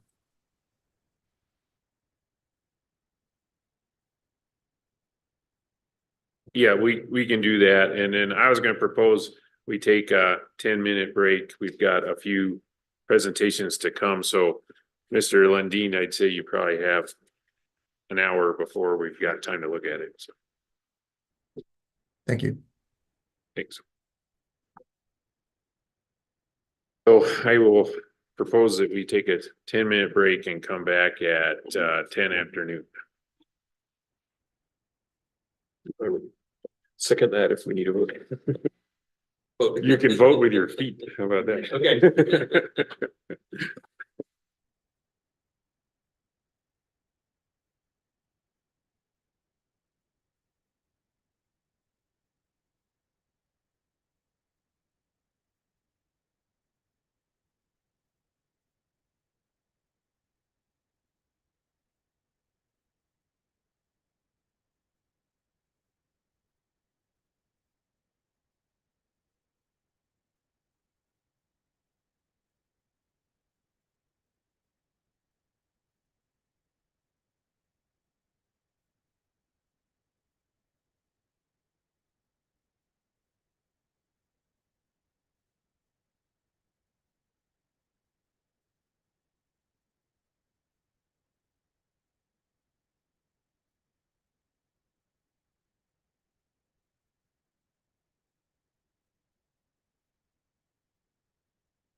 That's the art gallery. Right. Right.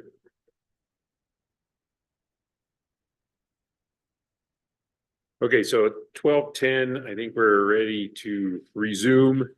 Next item on the agenda is a legislative update from Mr. Gillespie. So take it away, Colin. Thank you, Mr. Chair, Commissioners. So I have a legislative update for the commission today.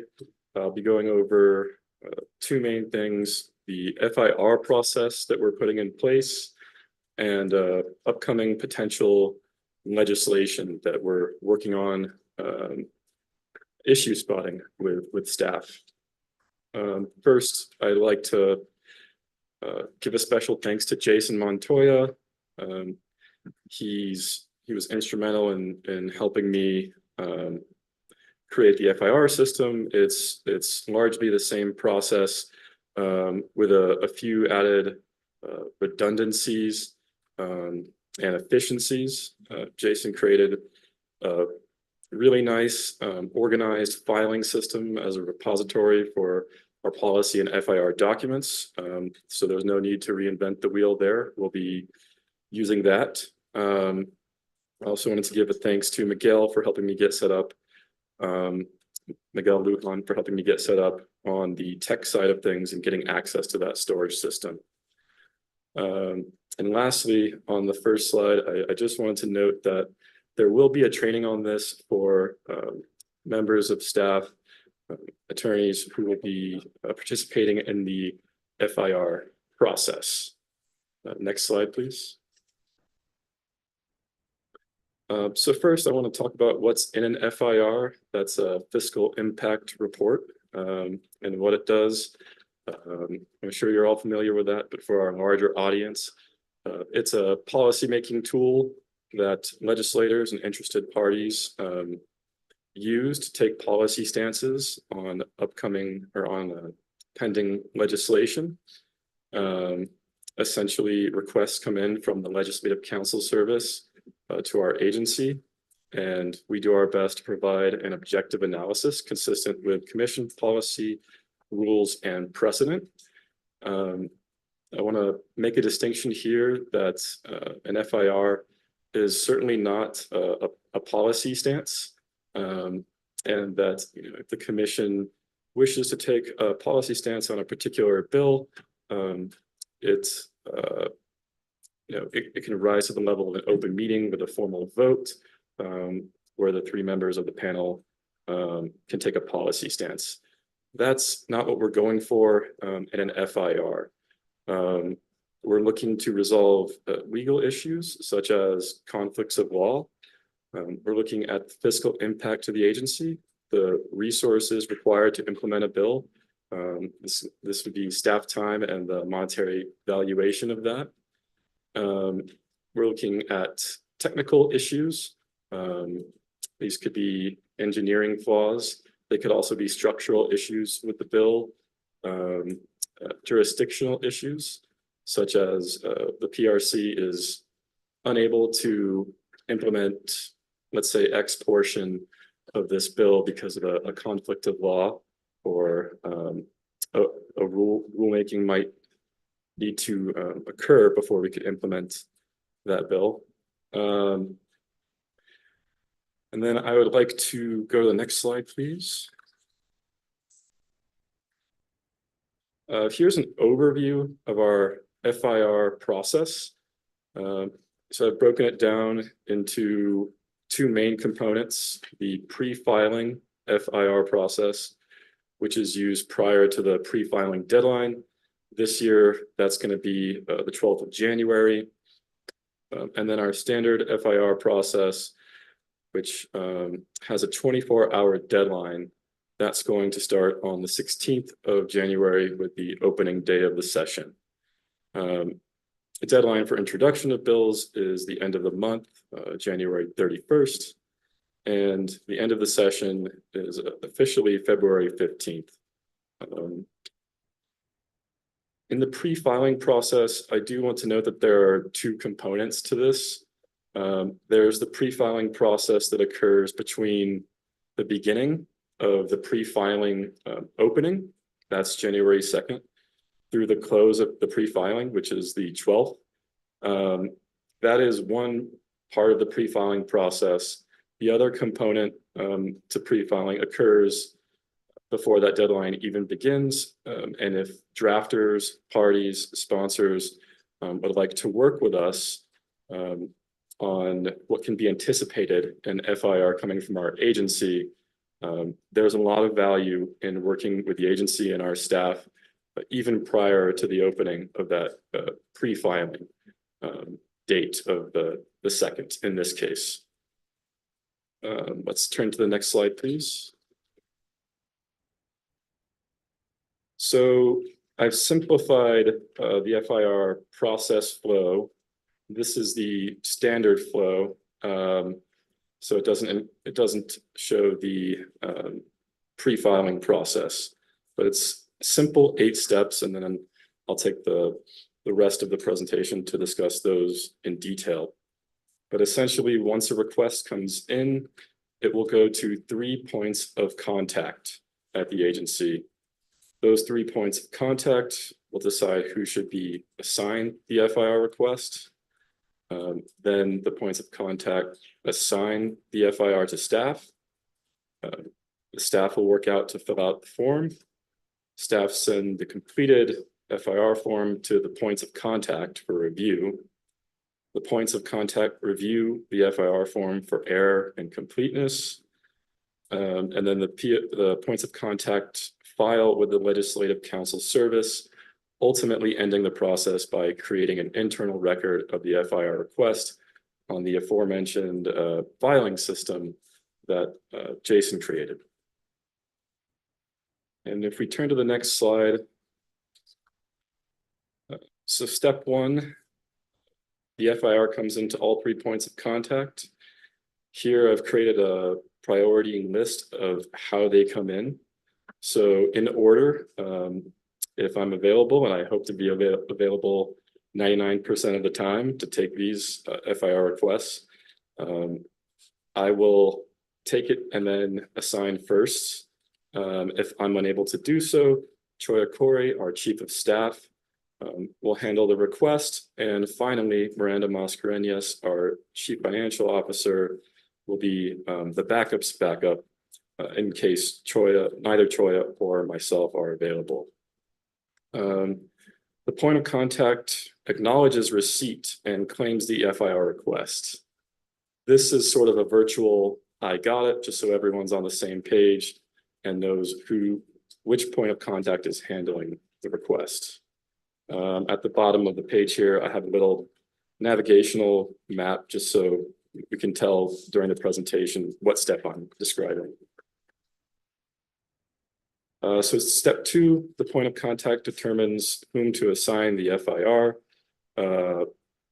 So this decision can be informed by coordinating amongst the 3 points of contact. That would be myself, Choya, and Miranda, along with division directors and their staff. And then next slide, please. For step 3, the point of contact assigns the FIR to staff. We have quite a bit of detail in this slide, but it proceeds in the same order.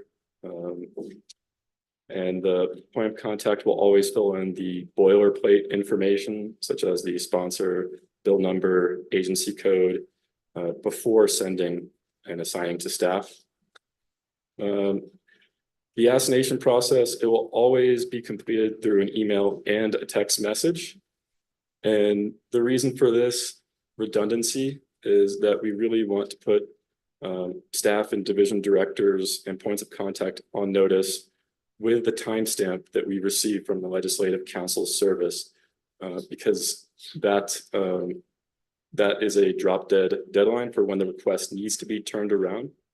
If the request is not turned around within that time, then the LCS or LSC analyst would write that they did not receive a response from the agency. So all 3 points of contact are carbon copied. The director of the assigned staff division will be carbon copied. And then receipt is confirmed by the recipient member of staff. And the rationale for the carbon copies and receipt confirmations is again, just because of the sensitivity of the timing here. And also for flow observation so that everyone can see how things are flowing through the process. There were some ideas on using SharePoint instead of emailing for the system, but I believe that since we're only, we're not looking at 1,000 FIRs, we might be looking at, I might say 30 to 40 on the upper end. I think that email is a perfectly sufficient system for this process. Can we go to the next slide, please? Okay, step 4 is where staff work to fill out the FIR form. I know that the staff that we've had here for several years, they're very good at providing that objective and legal analysis. Staff would make the FIR request their top priority, again, just because of the timing requirement. Assigned staff may work with others to fill out the requests, but the staff member is responsible for turning in the request around to the points of contact as soon as possible, at most within 18 hours from the timestamp of the LSC FIR request. Next slide, please. Step 5 is when staff remit the completed FIR form to the points of contact. Email is the only accepted form of transfer for this step, and carbon copies are retained for flow observation. Next slide, please. On step 6, the point of contact reviews the completed FIR form for error and completeness. They'll also will also review for content. And so the point of contact group also acts as a review group before the documents ultimately turned into legislative council service. The point of contact may reach out to assigned staff or their division directors with questions.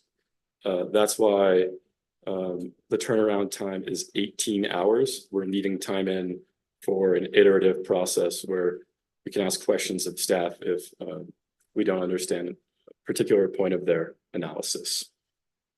The assigned point of contact can also confer with the other points of contact. And there's some diversity among the points of contact. We have our chief of staff, myself, and Miranda. Miranda Mascarenhas, our CFO, has a great handle on our budgetary process. And that's why I've included her in that list of points of contact. Next slide, please. Okay, our penultimate step, point of contact files the FIR request with legislative council service. And it's going to be whoever has claimed the FIR. And then next slide, please. The last step is just creating an internal record of the FIR request. And we'll have examples in the training for staff. Jason Montoya has already provided myself with examples. And it's just a very clean system that's largely accessible. It's an internal network drive that can be mapped, and you can get in there through a VPN if you're not in the building. Let's see. And then the FIR is also put into a spreadsheet tracking the current session's FIRs. And so that just lets us know the current status, whether an FIR is completed, who completed it, and it has these 6 criteria here. Can I go to the next slide, please? Okay, so pre-filing FIR process, it proceeds in much the same way as the standard 8-step flow, except that there's a little more flexibility in timing. So because of that, the points of contact, they can they have some discretion in determining a deadline for turnaround back to the points of contact from staff. And then as a practical consideration, working with PRC staff to identify potential FIR contents in advance of the pre-filing deadline or even the pre-filing process allows for better analysis and prevents surprises to drafters, sponsors, and interested parties on the possible contents of the completed FIR received from our agency. Now, this process can be iterative. So if there are issues that the PRC notes, they can let the drafters or the sponsors of the bill know those issues and maybe potential solutions to those issues. And there can be another iteration where the bill comes back in a slightly different form, and we can then provide input as to what an FIR from us might contain, all before we're ever officially requested to do a fiscal impact report. And I'd like to encourage, legislators, particularly sponsors and drafters, to reach out to us, reach out to myself, reach out to our chief of staff with any type of legislative concerns about bills that you might have if they have a direct or indirect impact on the PRC or its jurisdiction. We're here to support the legislature and answer questions. If there's a question of statutory authority or implementability, we want to make sure that we address those as soon as possible so that we can have the most clean and implementable form of the bill according to our agency's objective analysis. Can we go to the next slide, please? So this is a repeat of one of the earlier slides, but I did just want to stress that this is not a policy stance. The FIR is completely objective. And for an exemplar, I would go to Brad Borman, Legal Division Director. He is excellent at filling out FIRs. In the training, I'll likely have one from him as an example. But I did want to reiterate that we're not making policy here. We're not making the sausage, as it were. We're just giving our objective analysis. And then I would like to pause here and ask if there are any questions about the FIR process before we move on to potential legislation. I don't have any questions. Just want to make a comment that POC never means Pat O'Connell in this slide deck. Mr. Chair, Commissioners, my apologies for that. I did have a question. I seem to recall from last legislative session that there was at least one draft bill that was something that was in our topic area, yet didn't get sent to us because the title was sort of not completely descriptive of what was contained in the bill. Are we planning on monitoring the draft bills to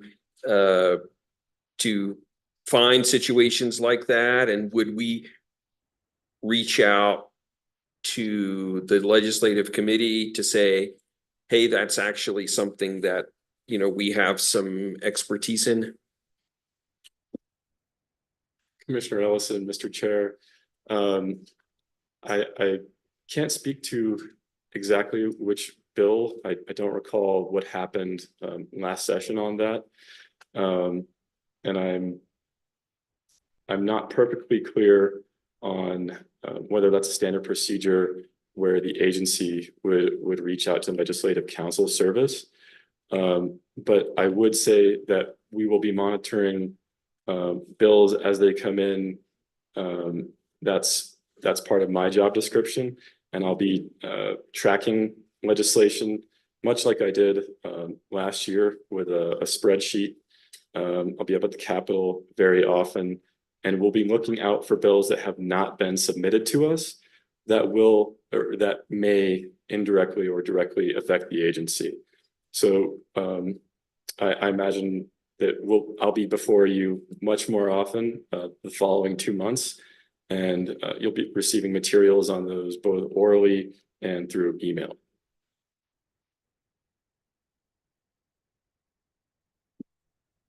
Well, thank you ahead of time for what you're about to get into. I do remember the process from last year, and but there's a lot to do in no time. So thank you for that. I did want to ask, what is your expectation from us? Is there something that we can help with? And then how can that be communicated?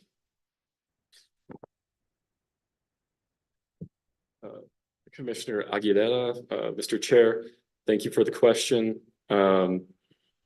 I haven't thought about that, to be honest. And I wouldn't say that this is my first rodeo. I did track a lot of legislation for us in the regular session last year. But this is just the process as I've designed it for now. I would say that it'll be dynamic. Certainly when there are lessons being learned, I'll be tweaking this a lot. I've had a lot of input from Jason Montoya, but I haven't thought about what would be really useful from the commissioners themselves. That's something that I can take back to the points of contact and Jason Montoya, who helped me design the process. And I'd love to talk about that further, but I don't have a great answer for you today. Will we be seeing these? I guess I don't see in the process, that and I'm not sure that I want to be involved. But I'm just curious, there might be some that you might want to send to us to review. Yes, Commissioner Aguilar, I think that particularly when a piece of legislation is within your designated area of expertise as to the 3 commissioners. Let's say, for example, if there was a telecom issue, we had an FIR on that, I believe that you would be the correct member of the commission to send that along to, just so that you have eyes on it. That's something that it's not in black and white on the paper, but I definitely agree that that's a very important part of the process. Can you speak to, who among staff would generally get these assignments? Yes, Commissioner Ellison, Mr. Chair, that would generally be Brad Borman. He'll usually have eyes from legal division. Ed Rilkoff, if it contains utility issues. I would expect Mike Ripperger and Eugene Evans to look at telecom issues. And then, of course, corresponding OGC attorneys may need to be involved as well. That's at a high level. And then again, it comes back to the points of contact for review before it goes out.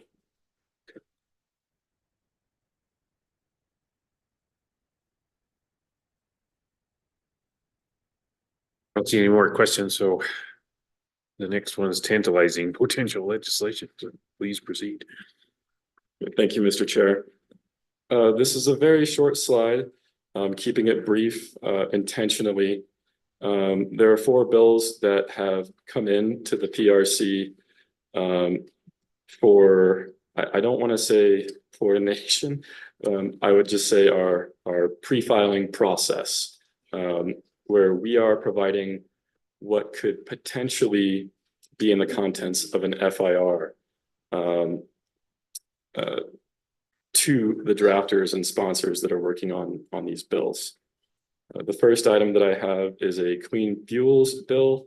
More specifically, I should say it's clean transportation fuels. That bill would authorize the Environment Department to create a clean transportation fuels standard. And you might recall that this came up in the last legislative session. It was House Bill 426. It made it out of Environment and Natural Resources Committee. But I don't think it made it out of Government, Elections, and Indian Affairs Committee. So I didn't make it out of the House side.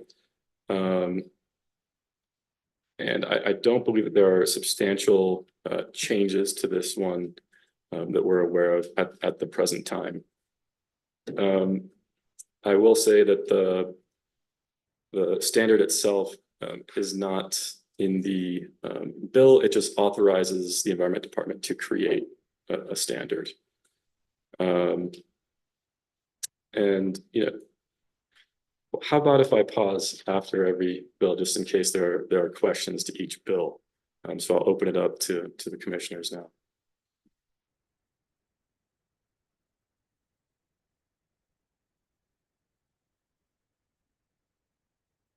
Okay, thank you, commissioners. The low income solar bill, this was Senate Bill 432. We're looking at the amended version this time around. This was sponsored by Senator Hamblin last time around. The bill instructs the PRC to develop rules that require electric utilities in the state to provide a virtual net metering bill credit to users of low income housing, shared distributed generation system. So the system would have to be renewable. I think it has to produce 120% of the household's electric needs. And there are some other requirements in there, but they will be running with the amended version. We're working with staff to identify the contents of an FIR analysis, or what might be in there in the current iteration of the bill. And there are some issues here that we're looking at. And I'll pause here for questions from the commission. So this would need to be multifamily, low-income multifamily housing, and it would need to be a new solar generator at that specific location. Commissioner Ellison, yes, there is a multifamily and income requirements. I don't recall the exact language in terms of on-site. I would have to get back to you on that. So, my apologies on that. And yeah, there might be potential structural issues and policy issues in terms of how this may or may not affect our community, the community solar program. Right, it seems like there could be some overlap with the community solar program here. Exactly. Thank you, Commissioner Ellison. May I move on to the poll attachment bill? Thank you, commissioners. This is a piece of legislation that was brought to us by the Office of Broadband Access and Expansion. It was originally seeking to standardize the poll attachment process through regulation.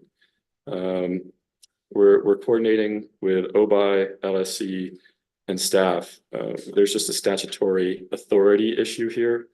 There are federal implications, but we're working with those parties on addressing that, and then also providing possible FIR contents in advance of a request. And are there questions on this bill? So in terms of standardizing the process, would that include a standard rental price, like a monthly or annual lease payment that would have to be made? Commissioner Ellison, so originally, there was going to be a comprehensive cost allocation scheme, but that's been removed from the updated portion of the bill. And without saying too much, I believe that the cost scheme would be governed by the FCC in the current iteration of the bill. I believe some of the rural electric co-ops already are doing this, and so this would impact what they're currently charging? Commissioner Ellison, Mr. Chair, I believe that there is momentum with the co-ops moving towards an agreement for self-governance under the FCC structure. But beyond that, I would have to get back to you.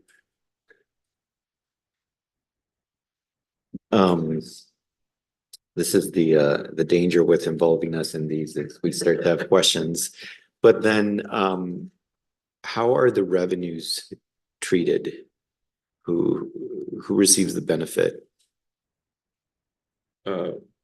Commissioner Aguilera, Mr. Chair, I would need to discuss this with staff and then provide you an individual briefing on that. That's not something that I looked at with particularity. My apologies.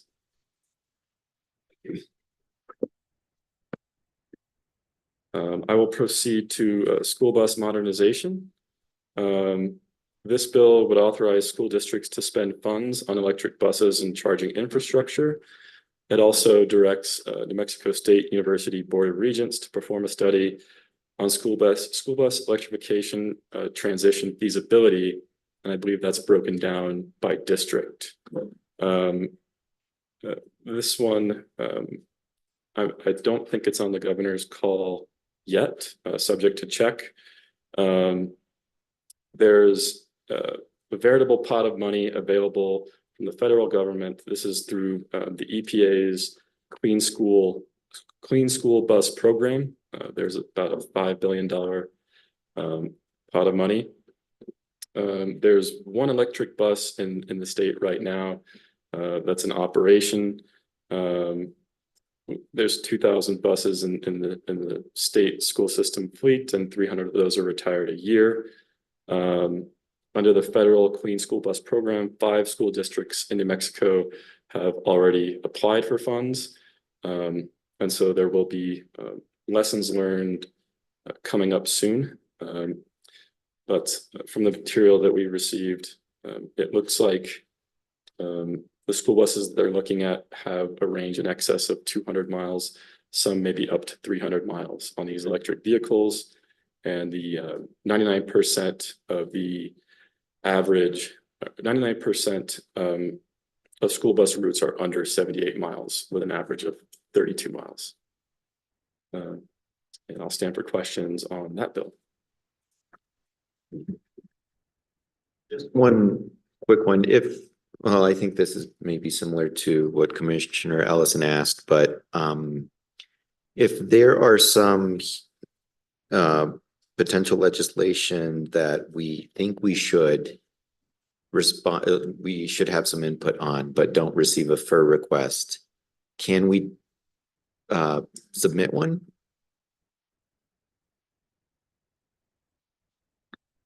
Commissioner Aguilera, Mr. Chair, I would have to ask Jason Montoya about that. He has more familiarity with the process. I'm not sure if we can do that sua sponte or on our own unsolicited. I will say that the commission can certainly take a policy stance at the commission level at an open meeting.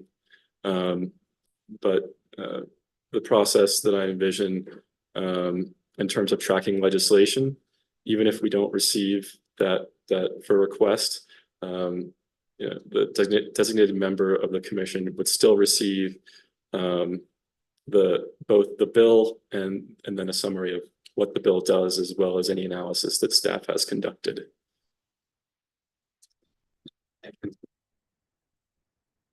And you said the school bus modernization is not on the governor's call currently. Are the other 3? Commissioner Ellison, yes.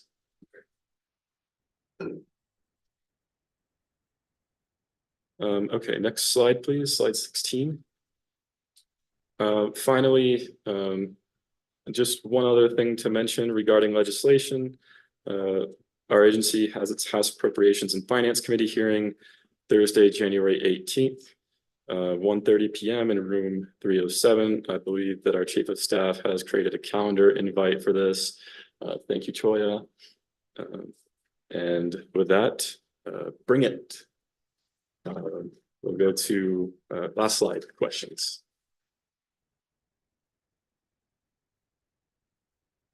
Just reiterate what Commissioner Aguilera said is thanks for the update and you know, it was much busier last time and we didn't have the benefit of thinking about this before it was happening. So glad that a year has gone by and we had that opportunity. Thank you, Mr. Chair, and thank you to all the commissioners for their suggestions and adjustments to the process. I'll certainly take note and get back to the commission on those outstanding items. Thank you. Thank you. Thank you. And get your sleep now. Right. Okay, so next item on the agenda is a presentation from Office of General Counsel.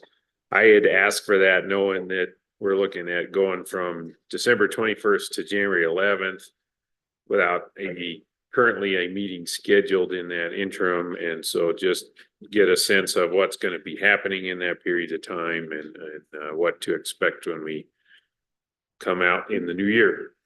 So take it away, Mr. Cameron. Thanks, Mr. Chair. In that interim period, the building will be closed. Everybody will be staying home and I have authority for that. No, we will be busy as always, Mr. Chair. Yeah, I think you all have a spreadsheet that I put together. Hopefully you brought your glasses or you have that better eyes than I do because the writing is tiny on there. But in the meantime, you'll see as we already discussed at the beginning of this meeting is in lieu of having a meeting next week. And then the next time we will meet, we have a special open meeting scheduled for January 3rd for the PNM rate case. And then our next regularly scheduled open meeting will be on January 11th. You can see that I have some commission annual business listed on here to talk about at that meeting.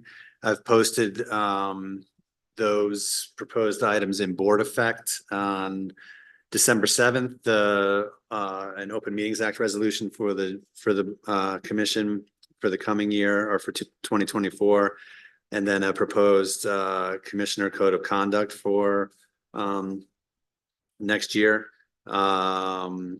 I did make an update to one of those. I think it was the OMA resolution earlier this week, and I posted that also. So there's two versions in there. And in case you weren't able to find those, they're under commission meetings, and there's an other folder there. And then within the other folder, there's a folder called 2024 resolutions for January 2024 open meeting consideration. So those are in there. I'm happy to talk about those between now and then. We had also talked about working on a commission hearing standards resolution. We decided to hold off on that until the hearing examiners have a little more breathing room. So at some point, maybe in January, there's obviously no deadline or date certain that that needs to be done by, so that can wait. And then you can see as we get into the second meeting, and so there's a couple of other items on the January 11th meeting, 23-251 and 21-258. 251 has a deadline of January 24th. So that'll be happening in that meeting. We also may have at the January 11th meeting, 22-124. And then as we move into the second meeting in January, there's a couple more items on there.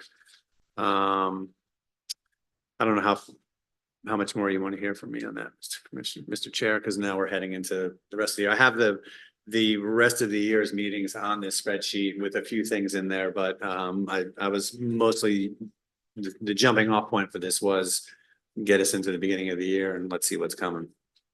Yeah, that was really what I wanted to do, is this bridge from now to January 11th. If commissioners had any questions about these things we're looking at January 11th, other than the work marches on after, and then I don't think we said yet that the P&M rate case is flagged for January 3rd. So just I was interested to hear that. But so anyway, you accomplished the goal that I set out for this request. Just also now the point is for them, if any of the commissioners have any questions for you on this.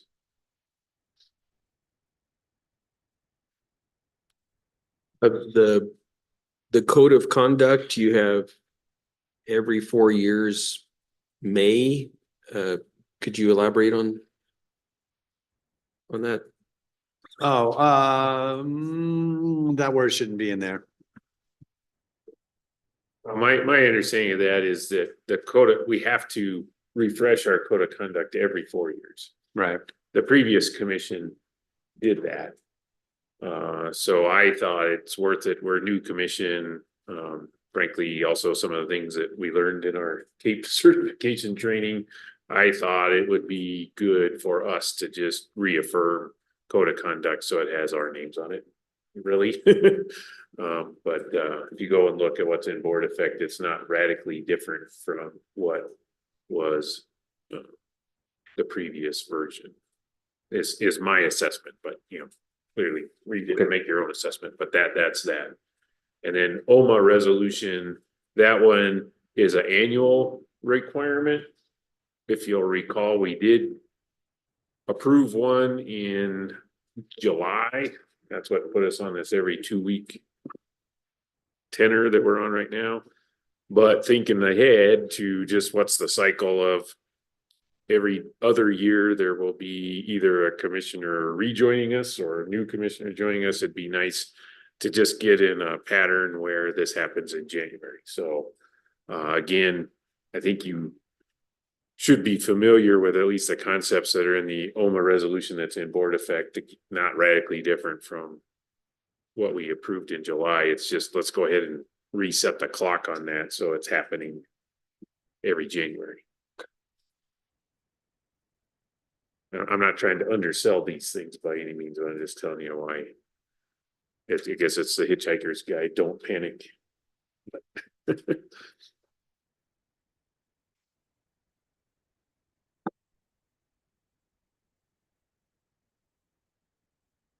I don't have any further questions. Thank you for the information. All right, yeah, thank you, Mr. Cameron. And then next on the agenda, communications with Chief of Staff. Mr. Chair, I don't have anything that's not already been covered today. I think that's true. I looked at my email and we're now in a you snooze, you lose stance with the food that is over here and smells so good. So I think when this meeting's adjourned, we will go and enjoy each other's company and have some food. And anybody who's here in the building, in the room, you're welcome to join us. And Mr. Chair, thank you for that reminder. The smells weren't enough to jog my memory. We're also going to be doing awards and a special announcement around 3:30-ish. So just because the food opens when we're done with this meeting, please stick around and celebrate with your colleagues until at least 3:30. Thank you. Any questions for Chief of Staff? Now that I've established your question stands between your nose and your stomach. Okay, so next item is communications with commissioners. I'll turn it over to Commissioner Aguilera. Sure, just one, with respect to the regional market workshop. Cynthia, my advisor, worked with P&M and EP to figure out a date that could work for the next workshop. And it looks like January 25th is the day that was selected, and that is an open meeting date. And so it would be in the afternoon, sometime after the open meeting. And also just with respect to scope, it would be about the WMAG, the Western Market Exploratory Group studies that applied to PNM and EPE. Thanks, I'm looking forward to that. Commissioner Ellison, did you have anything? I did want to bring up, it looks like Mr. Fisk did send out a revised order on the EPE REA plan for 2024, and I just wanted to ask if that's something that we want to think about now, or we just want to use our delegation process.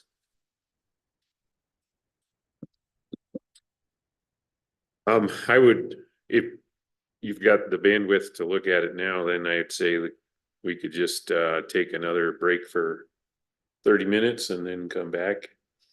And if it's looks good, then I think we're good. If there is bigger things you want to address, then I'd say let's use the delegation process. Sure. So I'd love to take advantage of the fact that this happened during the meeting and we could maybe get this finished before the meeting's over. Sure. So, okay.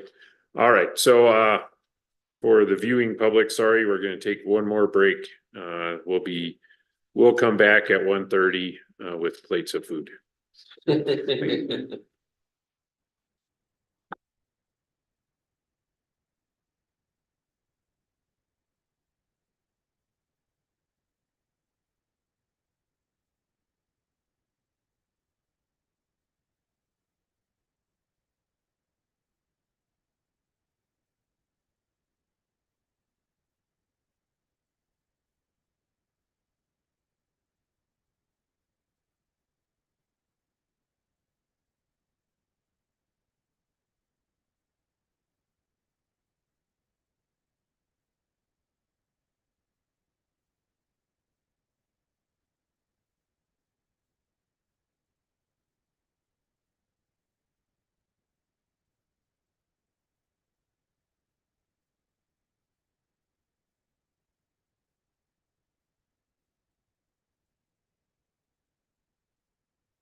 Okay, so we are back into session. We're still working on agenda item, regular action item 9, utility matter A1. So what has happened since we had a significant discussion on the issue, agreed on a motion and a final order. The motion included delegating ability for me to work with Mr. Fisk on drafting a final order.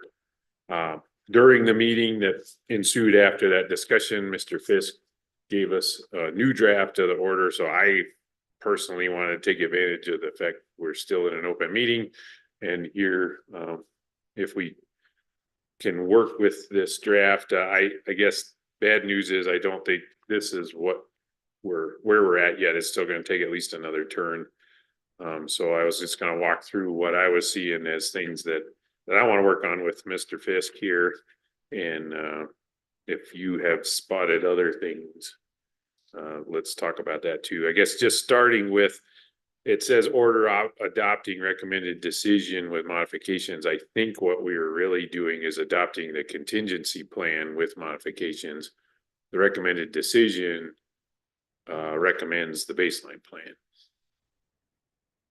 Right, but that could, Mr. Chairman, I would prefer to do it this way because this is how we generally, this is how we've done every order regarding an RD since I've been here, because the ordering paragraphs incorporate the findings of fact and conclusions of law that are included in the RD. And that's how we always do it, the findings throughout. And then the order provides modifications to the RD. So like, I see what you're saying about that we're adopting the contingency plan with modification. Although you could also say we're adopting the baseline plan, which the RD does recommend with a modification, and that we're adding a portion of the contingency plan. I think you can say we're modifying it either way, but I do want to say that we're adopting recommended decision with modifications, because this is how we do it, to incorporate everything that's in the RD that's relevant to the order, and then the order just tells you what's modified. And I don't think we should deviate from that, because you want to incorporate what's needed from the RD. Okay, I appreciate that clarification. But I could provide, in fact, we were just talking about that, Commissioner Ellison and Judy and I could make it clear, like in the findings and conclusions, that what we're doing in some is, I was even gonna say in some, like in the, paragraph 27, findings and conclusions at the end before the ordering paragraphs, I could add a paragraph, that's in some, the commission, just as a summary, is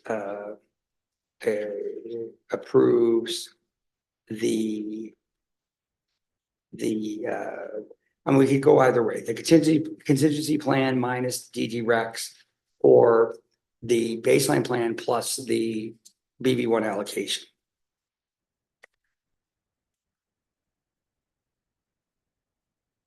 Okay, so that's one thing. And working through it, I don't think starting with, well, first, I guess, paragraph 18 is a response to EPE's exception.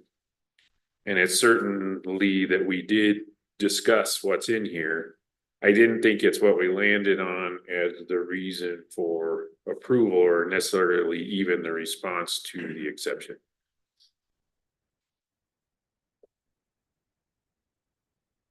I mean, we don't really know whether EPE made an error or not in how they chose to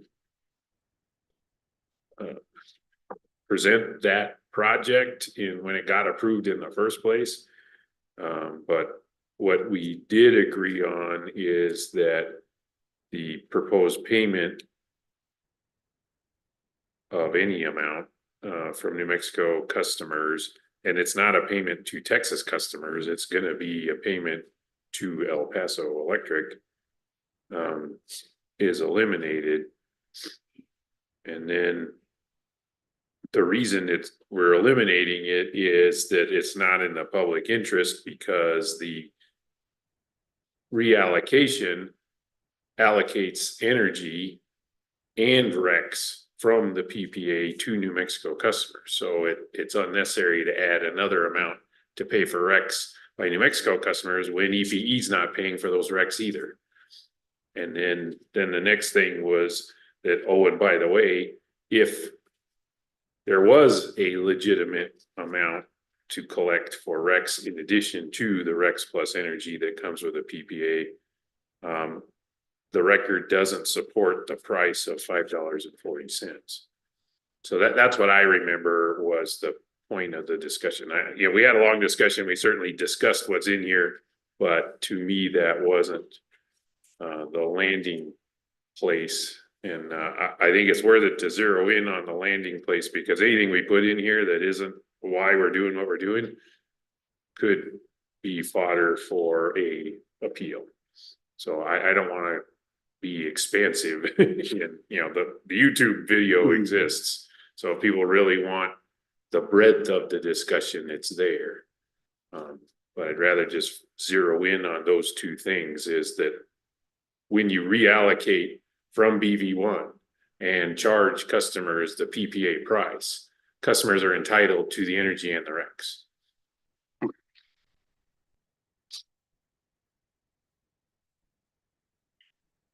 Yeah, I agree with that, and eliminating some of what was added in paragraph 18. For me, the problem is not the compensation to Texas customer or any other customer in theory for the RECs. It's that it's not in the public interest, as I think the chairman explained. Yeah, I guess what I think about this is, in paragraph 18, I could see striking the last sentence that, perhaps the commission is reticent to pass judgment right now on EPE's decision and label it a poor decision. Nevertheless, it's clear that EPE made a choice that they could have filed for it as a New Mexico resource, and they chose not to. And as a result of that choice, they are below where they should be in terms of RPS compliance.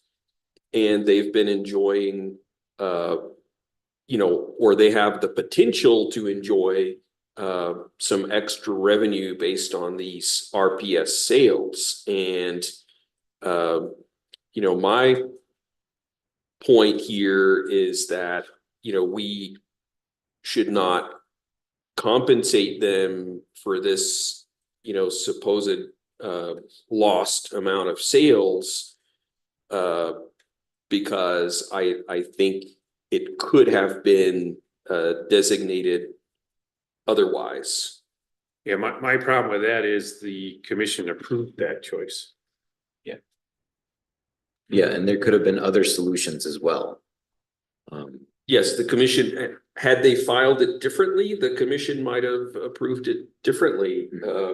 But I am aware that it was approved as filed.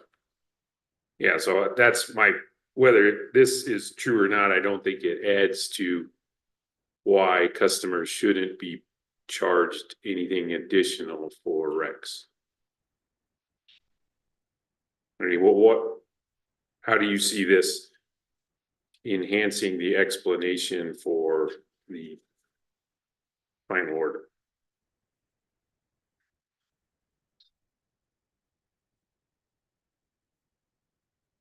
Well, I guess how I see it is that, their main argument and concern here is being compensated for this, the REC sale that they would be forgoing. And I think this points out that, you know, the fact that that potential exists is just an artifact of how, you know, this plant was originally characterized, and that New Mexico consumers should not have to pay extra for that. Yeah, I guess going back to this is a RPS plan. It could be that they are foregoing revenue from speculative future rec sales. But that has nothing to do with compliance on the RPS in New Mexico. So that's why I'm reluctant to put anything that spills out beyond the bucket of just New Mexico RPS plan.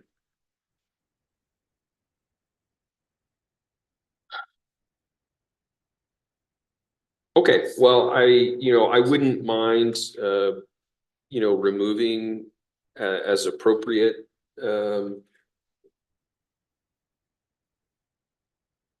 parts of, paragraph 18.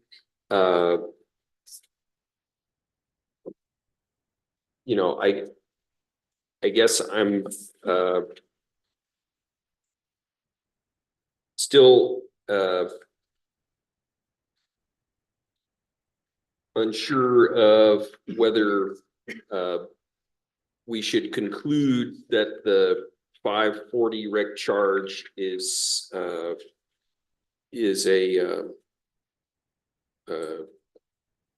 inappropriate number if, you know, we're not supporting that anyway. Yeah, I don't think we need to find that it's inappropriate. I think the finding is that they have not demonstrated that it is appropriate.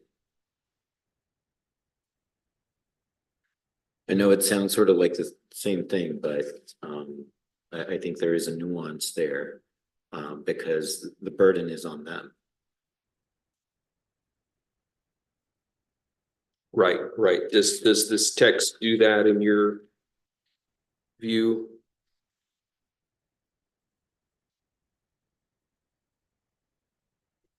No, I mean, I would.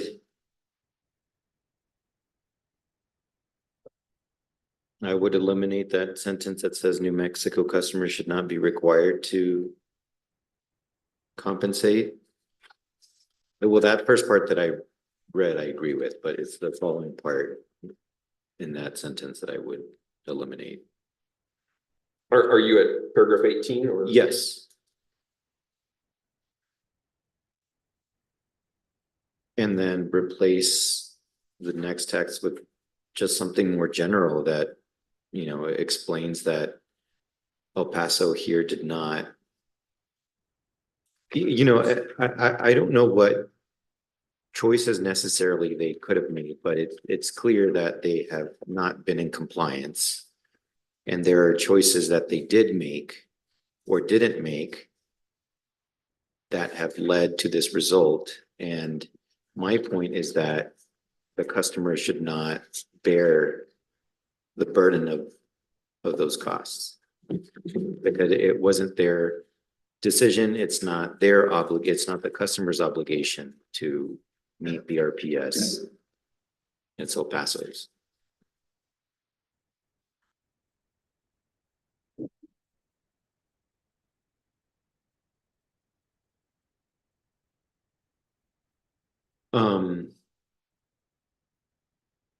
I think it's going to be very difficult to edit this in real time. Yeah, I'm not seeing it. Yeah, I would suggest, and I would feel more comfortable if one of us took the lead on this. And there is always opportunity for any commissioner to issue a concurring statement explaining something different. But yeah, that was kind of where I was winding up to, is I didn't think that we were close enough that it'd be worth it to try to edit it here. So I was gonna suggest let's go into delegation land, and I've heard everything that's been said. I've told you my philosophy is laser focus on RPS rule requirement, And I would encourage if you want to put something in writing in addition to what's available on the YouTube video, please do that. But what I think you're going to see is this shrunk down a bit. I'm in agreement that it's hard to do this right now. Okay. So and I would just say I'm fine with taking a lot of the text out of 18 to streamline things. And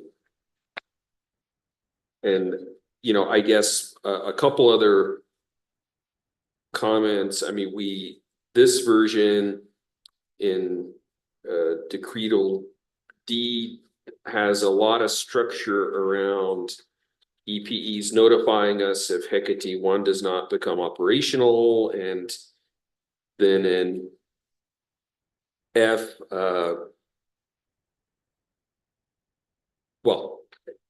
F, I guess, is okay with the compliance, but I'm just not sure we need quite as much structure here as in D, because I think the utility, since they're having to bear the supposed loss of the sales of the RECs, they're logically not going to want to do more than they have to, and so I'm not sure we need to be quite as rigid, and I would agree with Commissioner Aguilera's statement that I'm fine if we say that EPE has not met its burden of proof to demonstrate that the 540 per rec is the appropriate or is a price that reflects current market conditions. Yet I don't see that as being central to this, because we're saying no matter what it costs, that we don't approve those amounts being collected from consumers. So would my paragraph 22 be okay then? Because it says, finally, the commission knows that the proposed price for the rec payments is based upon stale information, based upon the price applicable to Macho Springs recs under a contract entered into years ago. Thus, even if the commission had found the proposed payments, I should say to EPE, not to Texas customers, I'll replace that, to be lawful and in the public interest, EPE has failed to show that the price to be imposed on New Mexico customers would be a reasonable cost RPS compliance given current rec prices.